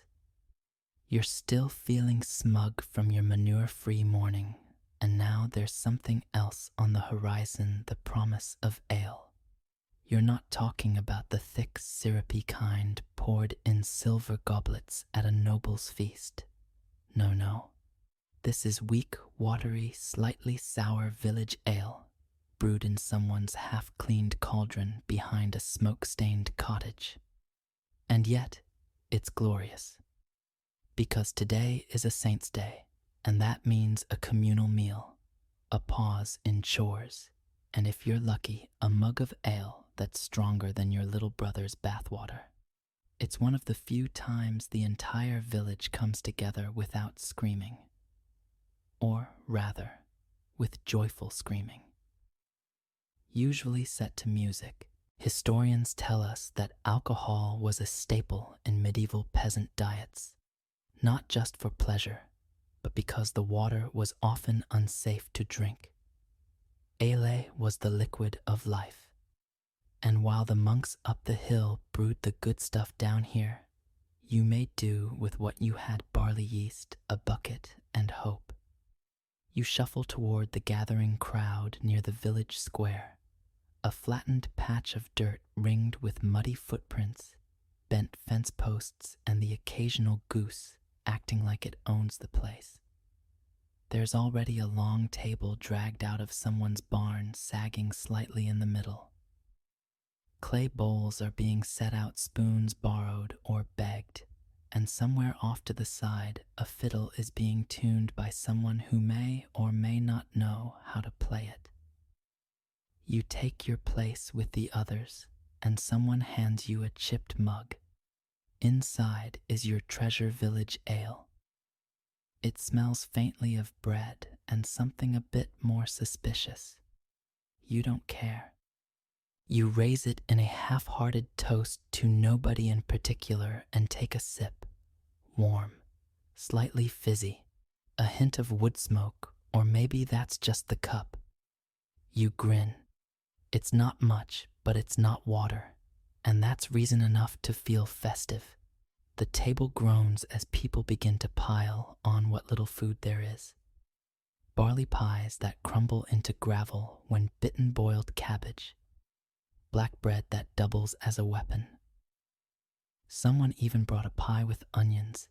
You gasp internally. Who's showing off across from you? Old Hilda is already tipsy.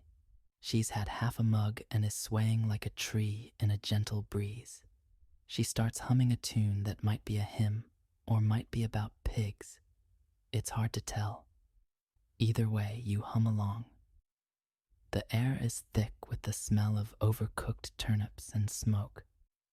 A dog barks. A baby cries. But above it all, there's laughter loose and free, and a little too loud for how early in the day it still is. A few villagers start dancing awkward boot-stomping moves that resemble fighting more than rhythm. You clap along mostly to avoid being dragged into the fray. Your spoon stays tucked in your belt like a silent chaperone.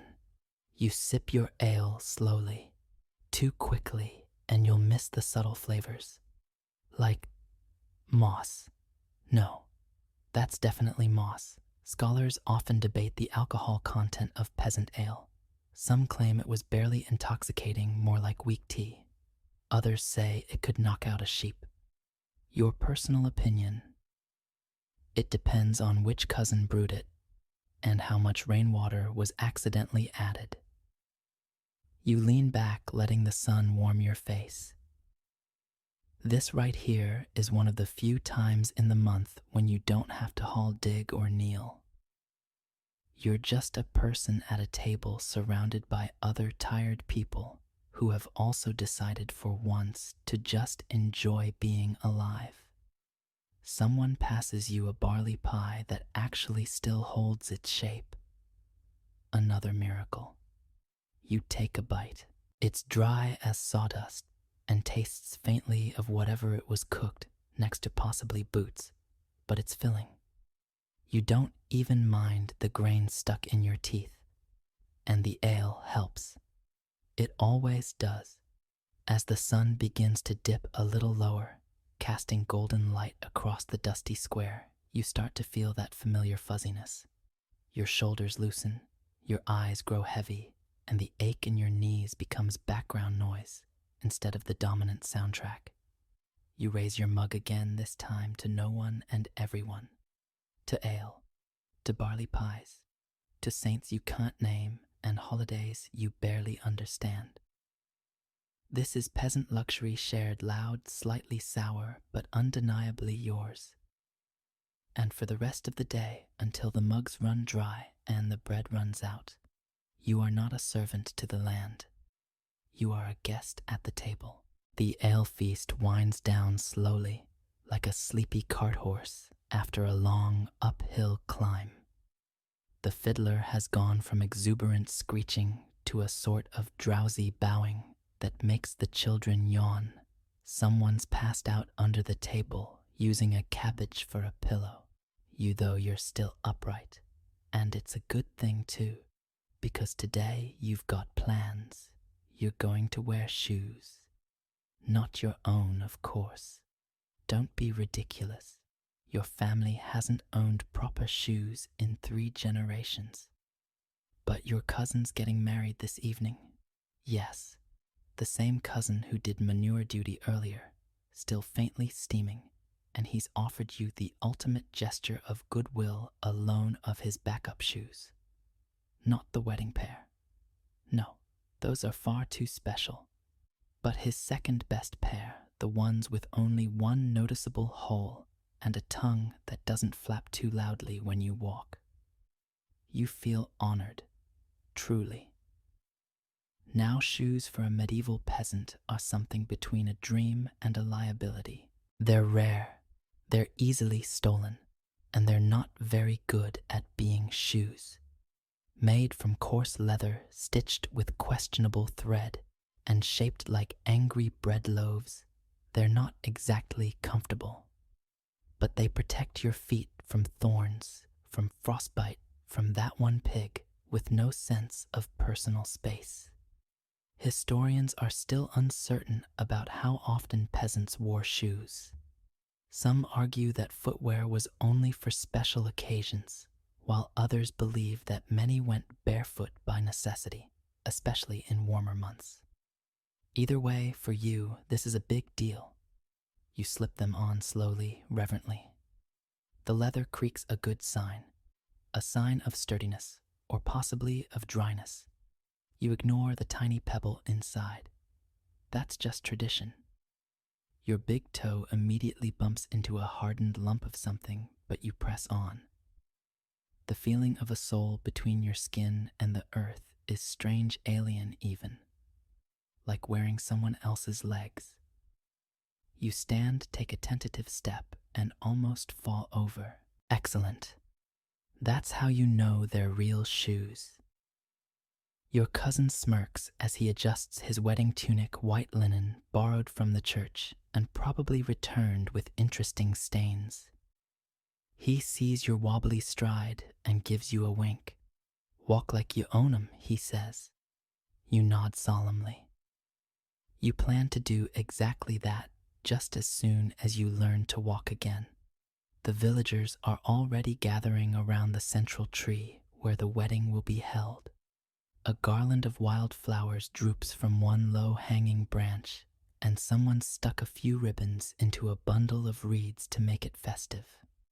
The bride's family is fussing over a pot of carrot stew. Children are throwing rocks at each other in what they insist is a game. You arrive fashionably on time, that is just late enough to avoid setup, but early enough to still get stew. You strut a little, or you try to. One of the shoes flaps. You freeze. Someone turns. You pretend you were just stretching. Very casually. Nothing to see here. The wedding proceeds with the usual chaos vows, mumbled goats, bleating in disapproval, the village priest shouting over a dog fight. The couple kisses, someone cheers, and then it's time to dance. You panic. Dancing in borrowed shoes is a tightrope act. Too much enthusiasm and you'll twist an ankle. Too little, and someone assumes you've grown melancholy and tries to marry you off next. So you choose the middle path, an awkward shuffle with just enough footwork to show participation, but not enough to damage the merchandise. Someone claps you on the back. You nearly trip. Another person spins you in a circle, and you momentarily lose sight of the sky. The shoe shifts. The flap begins to open like the mouth of a yawning frog. You stop. Compose yourself. Stomp it closed. Smile. You think to yourself, this is how nobility must feel. Walking on stitched leather. Dancing without stubbing a toe. Celebrating without worrying that a chicken might make off with your last sock. Sure, your feet are sweating. And yes, the shoes smell like sadness and old cheese. But you have them, even if only for a few hours. That's more than most can say. When the dancing ends and the stars begin to prick the sky, you sit by the fire and slowly ease them off. Your feet are red sore, slightly wrinkled where the leather pinched, but oh, the power you felt. The protection, the illusion of status. For a little while, you weren't barefoot and dusty. You were shod, civilized, practically a baron. You hand the shoes back to your cousin, who gives you a knowing nod. He won't clean them. He'll probably wear them again tomorrow, manure still stuck to the heel. But for you, they'll remain holy relics of a brief, blessed luxury. As you walk home, barefoot stones biting into your soles, you don't even mind, because now you know what it feels like to rise above the earth. The night after the wedding is cool and damp. You crawl under your itchy blanket, feet sore but heart content, still thinking about the flap of that borrowed shoe slapping the earth like applause for your temporary glory. You drift into sleep, quickly, dreams filled with onion pies and ribbons. But the next morning rain, not a nice cozy drizzle, not a gentle mist like a shepherd's sigh. No, it's the sideways sneaky kind that soaks you before you've even opened the door. The kind that comes from under the clouds between the roof slats and inside your left boot, if you were lucky enough to still have one. And now, a new kind of luxury presents itself, rain that misses your roof. You sit up, blink twice, and realize You're not wet. Your ceiling, that woven miracle of thatch moss and a dozen angry attempts at repair, is holding. No drip, no drip. You glance around the room in disbelief. The spot over the fire pit is dry. The corner over your sister's bed, also dry. Even the window, usually a reliable leak, is holding back the weather like a warrior. You smile slowly. The roof has held. The roof has held. For a peasant, that's the architectural equivalent of winning the lottery. Thatch roofs are temperamental things, made from bundles of straw or reeds and bound with rope or twine. They're cozy in theory, but moody in practice. You've patched this one more times than you can count, usually with your own shirt, while muttering threats to the sky. Historians note that thatch, while common, varied wildly in quality. Some homes used wheat straw, others marsh reeds. Some thatchers were skilled, others were drunk. You suspect yours was both, depending on the week. But today, regardless of who tied what, where your ceiling is dry. You stand up cautiously, waiting for the betrayal. Sometimes the leak only appears after 3 steps. But no, your socks well sock. Singular stay blessedly dry. The floor is damp, sure, when isn't it? But the usual puddle by the hearth is mysteriously absent. You look up at the ceiling beams like they're holy relics. You whisper a thank you to the universe. You briefly consider composing a hymn. Outside, the rain lashes at the trees, soaks the pig pen, and turns the path to the well into a squelching swamp. But inside, in your tiny, smoky, flea-moderate home, you are safe. And that safety smells faintly of toasted straw and accidental success. Your mother stirs the fire, clearly stunned. She throws a cautious glance at the ceiling like it might change its mind. Your father grunts clearly, hoping this isn't a trick. He's been betrayed by the roof before. The dog shifts in his corner, dry for once, and lets out a sigh so content you consider building him a tiny throne. Even the chickens look confused. Now you know this is temporary.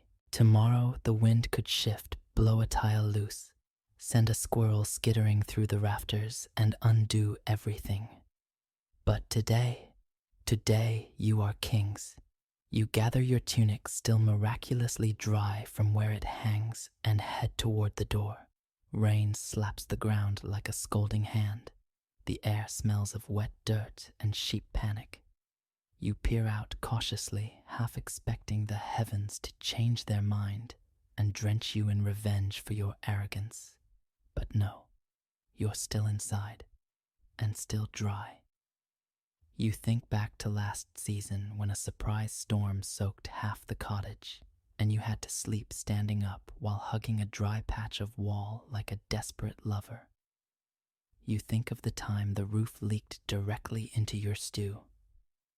You think of the squirrel invasion of spring and how one chewed through your thatch to build a nest, and how your brother tried to name the babies. Not today, squirrel. Not today. You reach up and touch the ceiling beam above your head.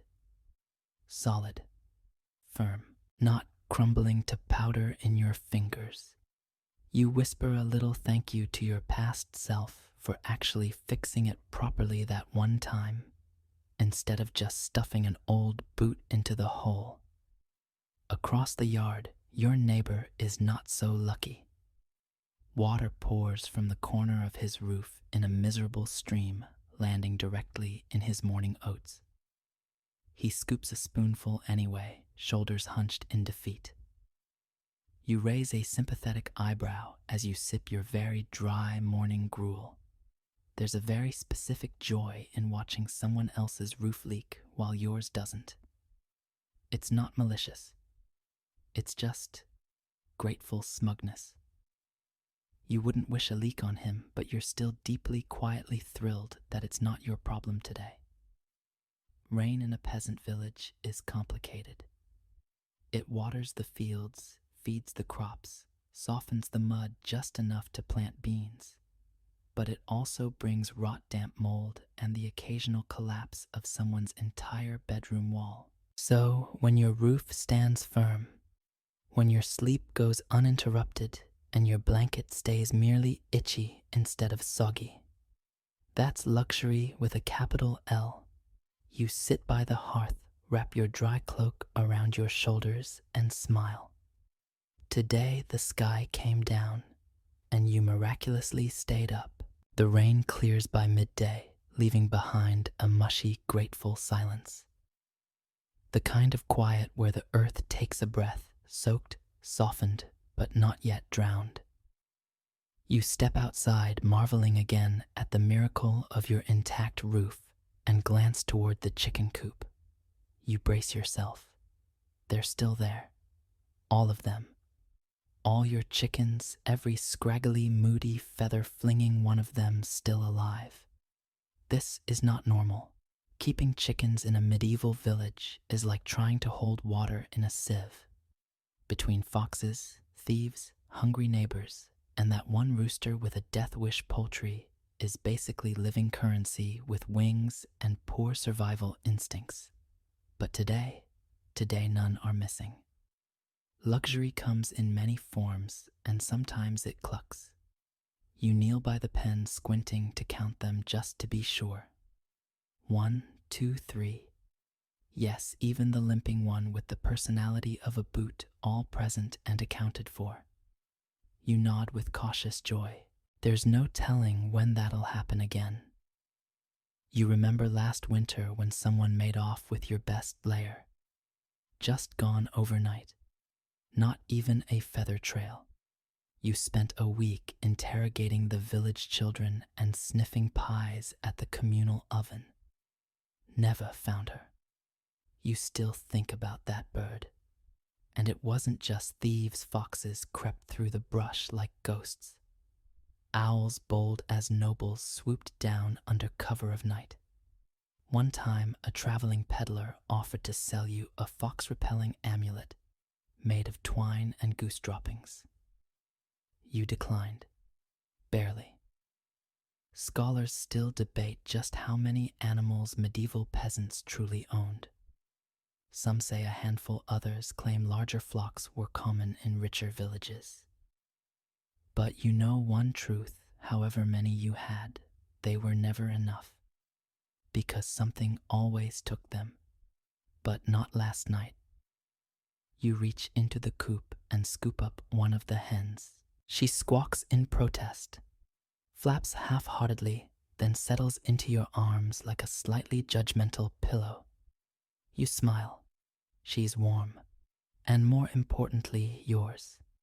You stroke her gently, feeling the small bones beneath her feathers. She's not much to look at, patchy, half-blind in one eye and prone to sitting in puddles, but she lays. Not often, but enough to justify her presence.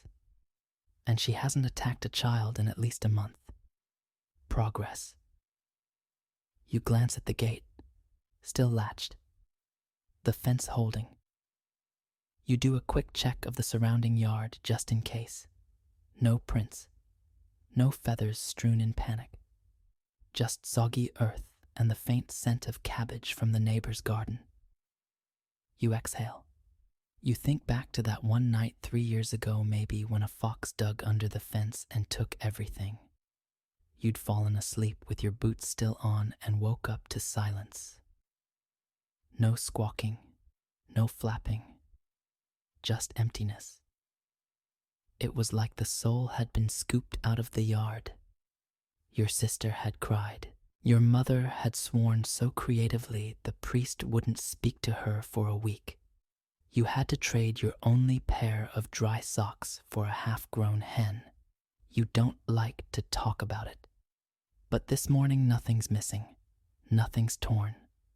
No feathers drifting on the breeze. Just you, a dozen confused birds, and the rare sensation of not losing. You place the hen back down gently and sprinkle a few crumbs from your pocket leftovers, from the feast mostly bread ends and one miraculous lentil. The birds descend like a feathery mob pecking the dirt with mechanical urgency. You watch them work, marveling at how something so dumb can be so valuable. A chicken means eggs, means barter, means breakfast. You might not have coins, but you've got hens. That's a kind of wealth, loud, dirty, and prone to wandering, but wealth nonetheless. Your neighbor peeks over the fence, eyes narrowing. You nod, friendly but firm.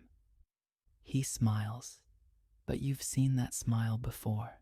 The kind that means, if one of those hens ends up in my yard tonight, I'll consider it divine providence.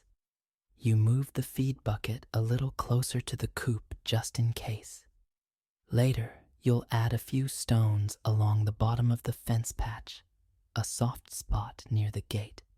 Maybe sprinkle some human hair around the perimeter. Old Hilda says it keeps foxes away. Might just be her way of getting free haircuts, but it's worth a try. For now, you lean on the fence post, watching your flock peck and bicker. The rooster fluffs his chest and struts like a drunken bard, but you let him have his moment. He's loud, he's useless, but he's yours. And so are they, feathered, fussy, and forever trying to escape, but alive. You smile. You have your chickens. No one else does. That's luxury.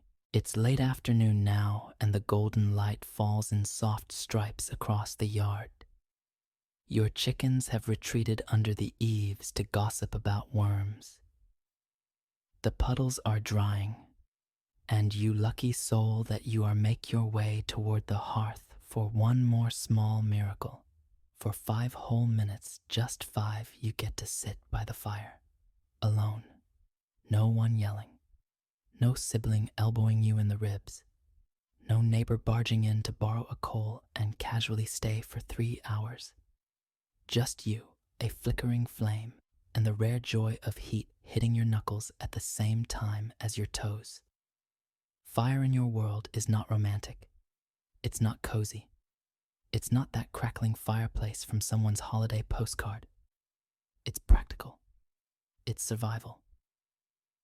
But today it's also personal.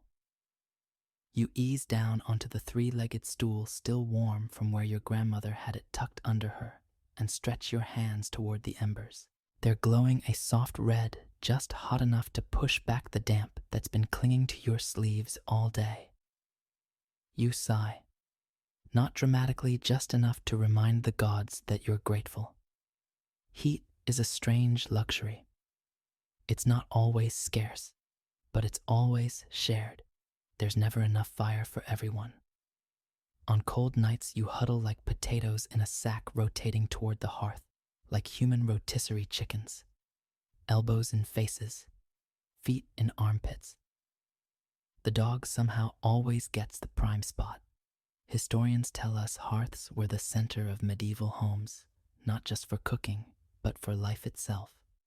But what they don't mention is how rarely you get to enjoy it without competition. A fire may be constant, but solitude is fleeting. And this fire, your fire, for these 5 golden minutes is behaving perfectly. No smoke in the eyes, no sudden sputter from wet wood. Just a soft hiss like it's exhaling with you. You close your eyes, lean forward slightly, and let the heat wrap around your fingers. You remember the worst winter in living memory. The fire went out. The thatch was crusted in frost. Your father tried to light damp logs with a spoonful of butter and a prayer. It took hours. You nearly lost a toe to the cold. You still blame the dog.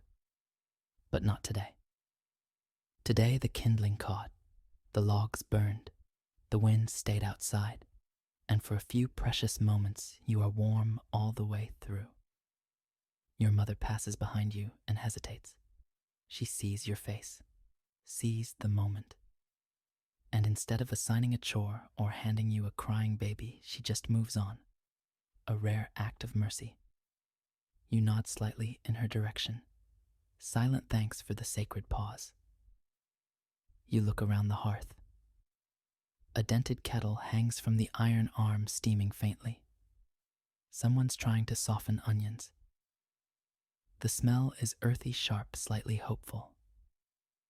You lean in not to stir the pot, but just to smell it more deeply. Onion is exotic today. You remember when you thought onions were weeds. Then you tasted them sautéed once, if sautéed can apply to fried on a shovel, and your worldview changed. The fire crackles softly. A spark jumps, then settles. The stool wobbles slightly, but you steady yourself. You glance over at your spoon resting on the shelf in a rare moment of contented idleness. No one's touched it. Good. There's still a soft ache in your feet from those borrowed shoes. Your tunic has picked up a new patch of something suspicious, and your back hums with that low, familiar ache of peasantry. But none of it matters right now, because you're warm. Not just surface warm, but warm inside like soup in a well-worn bowl. You poke the fire gently, just for the pleasure of it. The embers glow brighter, dancing a little before settling again. You whisper a thank you to the wood, the flame, the gods of dry kindling. Outside, someone shouts about a broken fence. A goat bleats with what might be revenge in its voice. The spell will break soon, but not yet. For these 5 whole minutes, the world doesn't need you. The fire holds. Your hands are safe, and no one is yelling. Luxury. You close your eyes, just for a second. Just enough to feel like a person instead of a tool. Just enough to remember what it's like to rest. Eventually, the fire is no longer yours. Your sister plants herself on the stool like she invented sitting, and 2 cousins argue over who gets to warm their feet next. You nod, surrendering the hearth without a fight. You've had your moment. Time to vanish. You slip out the back door, careful not to let it creak. Behind the house, just past the lean-to and the rain barrel, is your secret haven. The hayloft. It isn't really yours, of course. Nothing in your life truly is. But it's high enough, quiet enough, and slightly hidden behind the grain sacks. And that makes it the perfect place for one of the rarest, most forbidden of luxuries. Nap. Not a night's sleep. Not a slump against a tree kind of doze. A full, proper, middle-of-the-day, unearned, completely delightful nap. The kind that might earn you a cuff on the ear if someone found you, but is worth every risk. You climb the ladder carefully. One of the rungs is loose and has betrayed many a napping peasant. You step over it with practiced grace and emerge into the loft's warm embrace. The hay is dry, the smell earthy, a little sharp, but not unpleasant. A mix of sun-warmed straw, old oats, and dust motes. You brush aside a sleeping cat and carve yourself a space. Flat, firm, familiar. You lie back staring at the slanted rafters above. The light filters through cracks in the boards like lazy sunbeams, soft and golden. And then you close your eyes. Historians don't write about naps. They write about toil, about famine, about crops and plague and punishment. But they never mention this, how a stolen 20 minutes in the hay could make the day survivable. How a nap isn't just rest. It's rebellion. It's restoration. It's one moment where you stop being a cog in the village machine and become just a human. Your body sinks. The ache in your arms dulls. Your breath slows. The hay creaks underneath you, whispering lullabies in scratchy tones. Outside, someone is yelling about a pig again, but it's distant, muffled by walls and straw and the sacred boundary of rest. You remember the last time you tried to nap here and a squirrel landed on your chest. You forgave it, eventually. This time, no interruptions. Not yet. A breeze moves through the cracks in the wall, cooling your forehead. The sun is warm on your ankles. You don't even care that one piece of straw is poking you in the ear. You drift. You dream.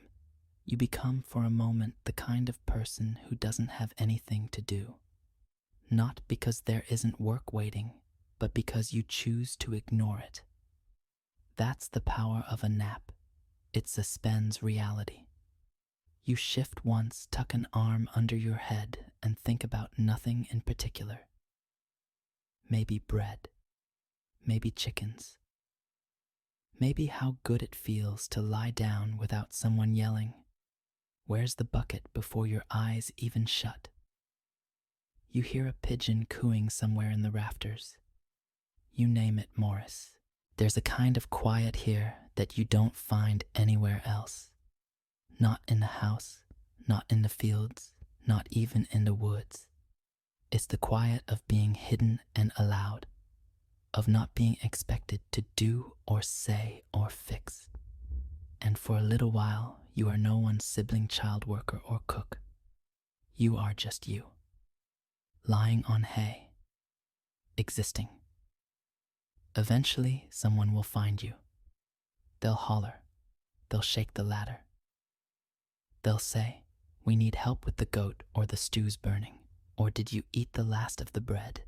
And you'll roll over, groan, and rejoin the world. You'll pretend you weren't sleeping, that you were inspecting the roof, that you heard a noise. But right now, you don't have to explain anything.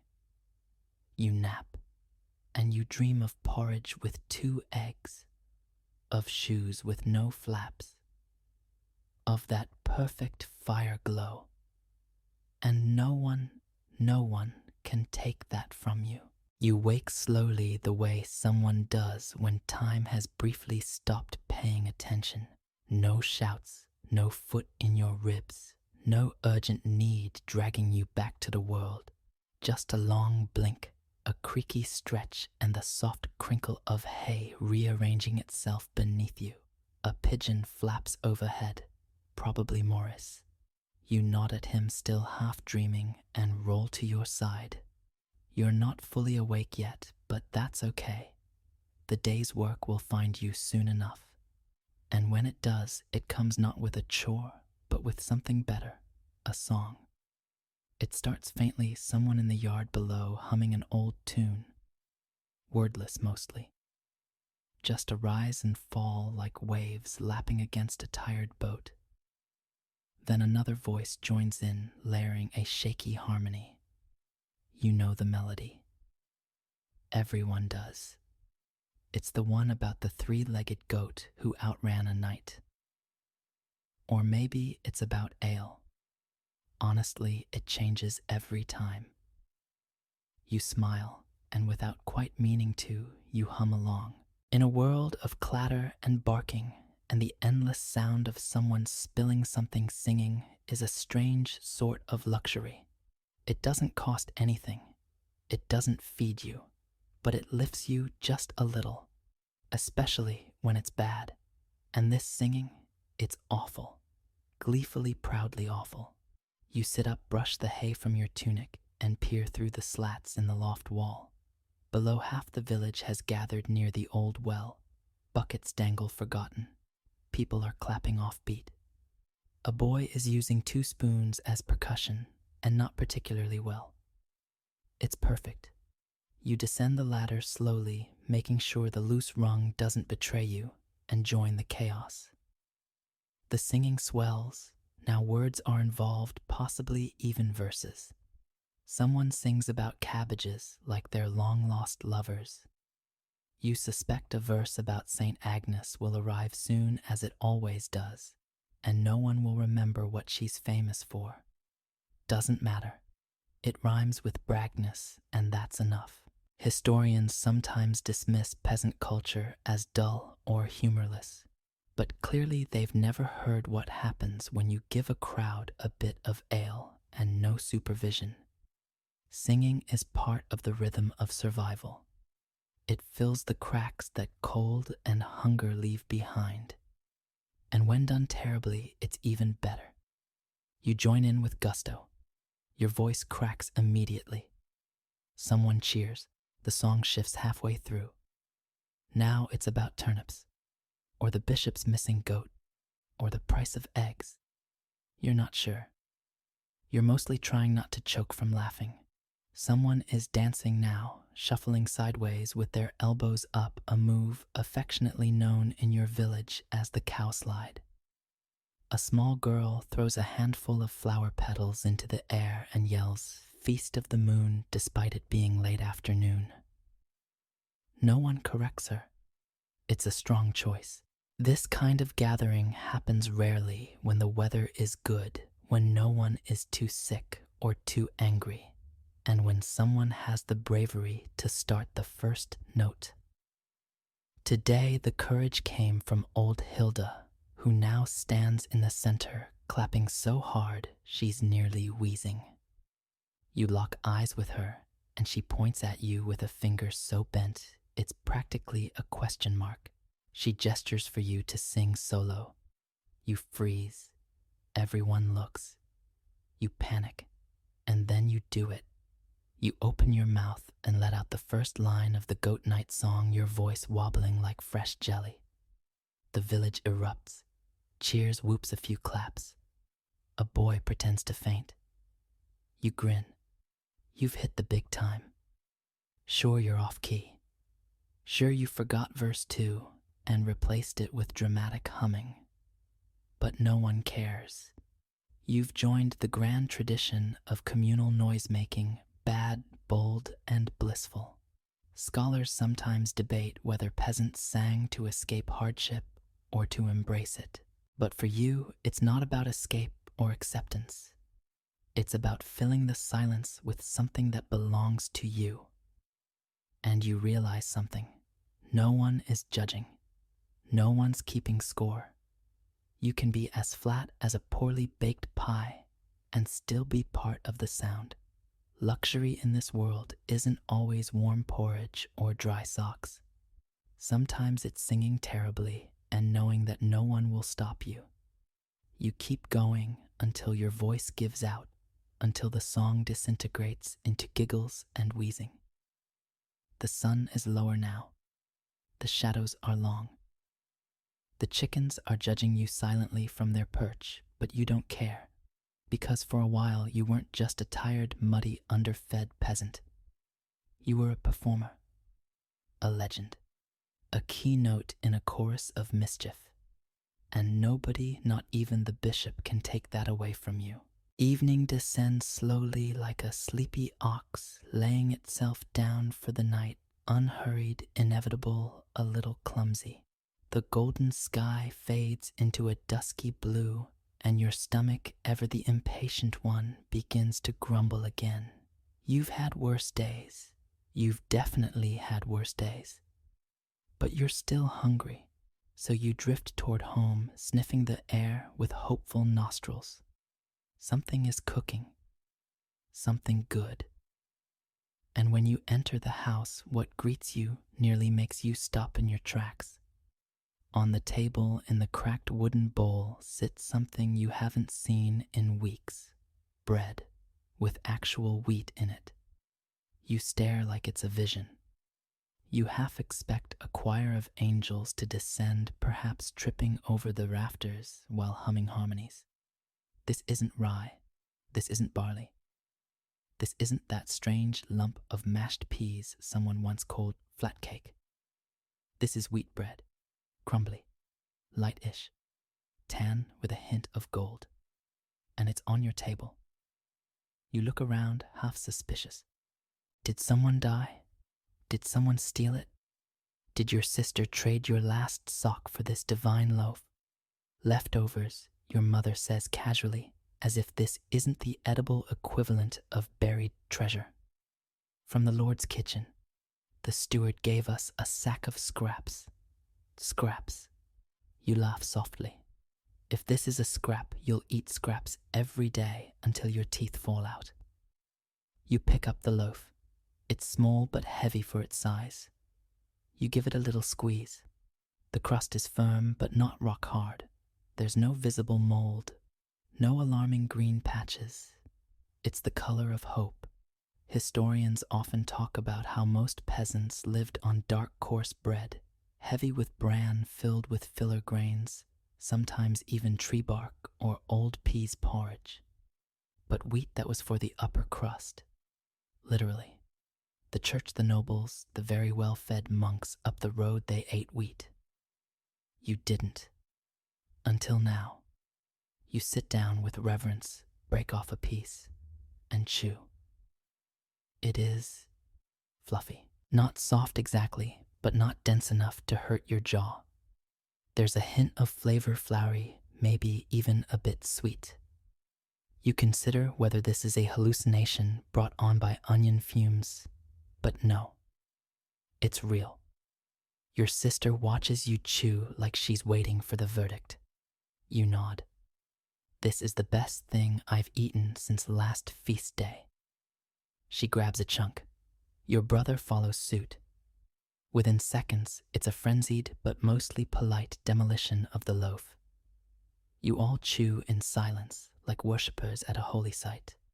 And the best part, no grit, no little stones, no surprise barley husks hiding like medieval tooth traps. This is peasant fine dining. Your father dunks his chunk into a thin stew and makes a pleased grunt. Your mother hides a smile while pretending not to be impressed. Even the dog looks satisfied, licking crumbs off the floor with solemn dignity. One loaf, one real loaf, and it turns the whole house into a banquet hall. But because the world just this once dropped something soft and wheat-flavored into your lap, you consider licking the bowl. You don't. Mostly because your sister is already doing it. Later, as you prepare for bed, tunic back on the hook, straw sack fluffed to its full inch of glory.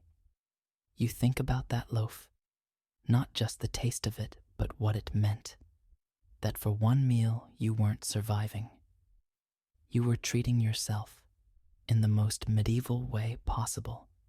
And in a world where bread is life and wheat is status and everything edible has to be either fought for or begged for, this was a victory.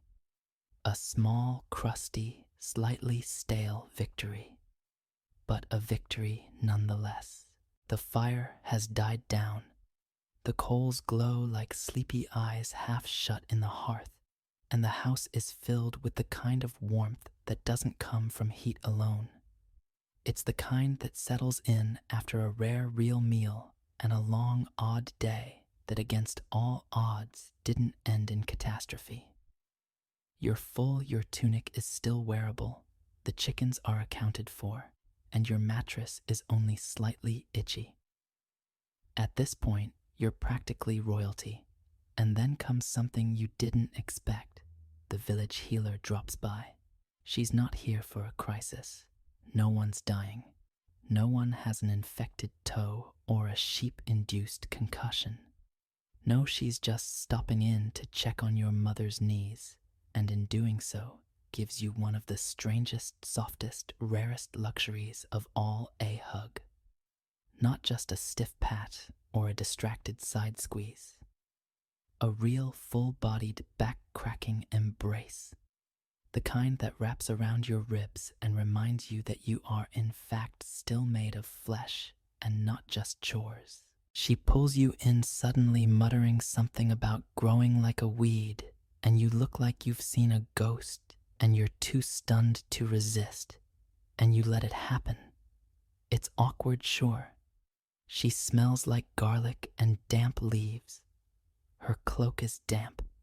There's possibly a twig in her hair, but none of that matters, because for a moment you are being held. It's such a basic, ancient thing, human touch, and yet in your world it's shockingly rare. People don't go around hugging in medieval peasant villages. There's too much work to do, too much suspicion, too many sore backs and muddy feet. Hugs are for weddings or funerals, sometimes both. Historians don't spend much time describing peasant affection. They talk about social structures, about tithes and taxes and tenancy, but not about tenderness. It doesn't leave behind artifacts. You can't excavate a hug, but it matters. You don't even realize how badly you needed it until it's already over. Your ribs still feel warm where her arms were. You blink a little dazed. She's already moved on now, rubbing something green onto your mother's knees and grumbling about weather patterns. You retreat to the corner of the room and sit down slowly, like your body is unsure how to carry that moment. A hug. You think back, have you had one this season? This year? That time? Old Tom tripped and landed on you during the barley harvest doesn't count.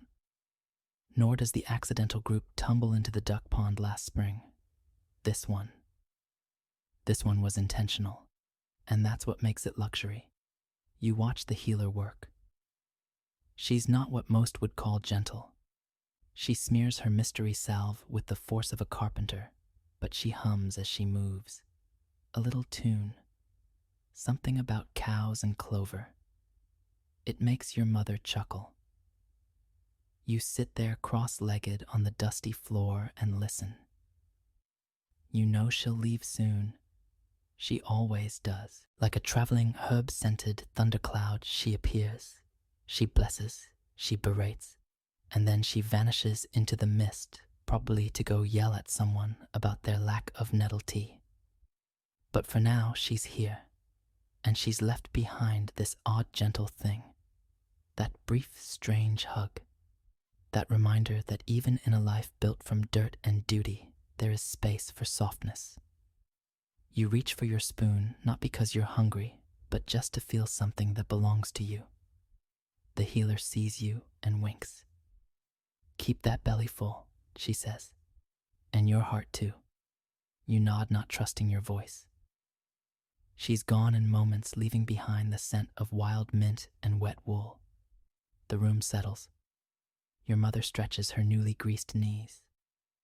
Your brother tries to imitate the healer's walk and almost falls into the fire. You smile for the 1000th time today. You didn't ask for it. You didn't even know you needed it. But that hug, brief, unexpected, unglamorous, was a kind of medicine you didn't know you were missing. And in a world where people touch, to pull, to push, to haul, to fight, this touch was different. It was for you. And somehow, in a way, no one else seems to notice but you. It healed something. Just a little. The moon is out now, round and soft like a bowl of curds hanging in a velvet sky. The wind outside is gentle, brushing against the cottage like it's too tired to cause mischief. Inside, your family has begun the nightly ritual of collapsing. Your brother is already asleep in a position that defies logic, face in a basket 1 foot in the air. Your sister is murmuring something into her blanket that might be a prayer or a complaint about cabbage. The dog is snoring like it's performing for an audience. You're still awake. Barely. You lie back on your mattress, arms folded over your stomach, and for the first time in a long while, you feel it. Full. Not just emotionally full, not just warmed by hugs, or calmed by naps, or soothed by song. No, this is bodily fullness. Your stomach isn't hollow. It isn't grumbling like a toad under your ribs. It isn't fantasizing about turnip soup or crusty bread, or licking your fingers when no one's looking. You are against all odds fed. There's barley in your belly, a hint of stew clinging to your tongue, and the memory of wheat bread still lingering on your breath like a noble secret. You close your eyes and sigh. Historians tend to catalog food shortages and famine records, but what they rarely capture is the sheer emotion of being full when you're not used to it. That slow swell in your chest, the lazy hum in your limbs, the way your brain stops scanning for the next crumb and just rests. You think of feast days when food is passed down from the manor kitchens, of weddings where leftover pies circle the tables like slow-moving miracles, of rare, abundant harvests where for a week, just 1 week, you eat without measuring each bite in guilt. This is one of those moments. You roll to your side and curl up like a cat in hay. You press your cheek against the fabric of your pillow sack. It smells like grass-old dreams and a little bit like chicken. But it's yours. You're not dreaming about food tonight. You don't need to. You have that heavy, blissful weight in your belly, the kind that makes you lazy and kind and just a little smug. Your hands fall over your tunic and you realize it's still whole, still dry, still yours. Everything is quiet now. The fire has gone to sleep. The house creaks softly as if settling into its own kind of dream. Your feet ache faintly from the borrowed shoes. Your throat is sore from bad singing. There's hay in your shirt and a straw in your hair. But none of it matters. You're full, and you don't know when it will happen again. But for tonight, just tonight, you get to feel like a creature who has enough. And in your world, that's rarer than gold. That's luxury. You yawn once stretch like you might never have to move again and let yourself sink. The mattress holds. The roof holds. The night holds. And you let go.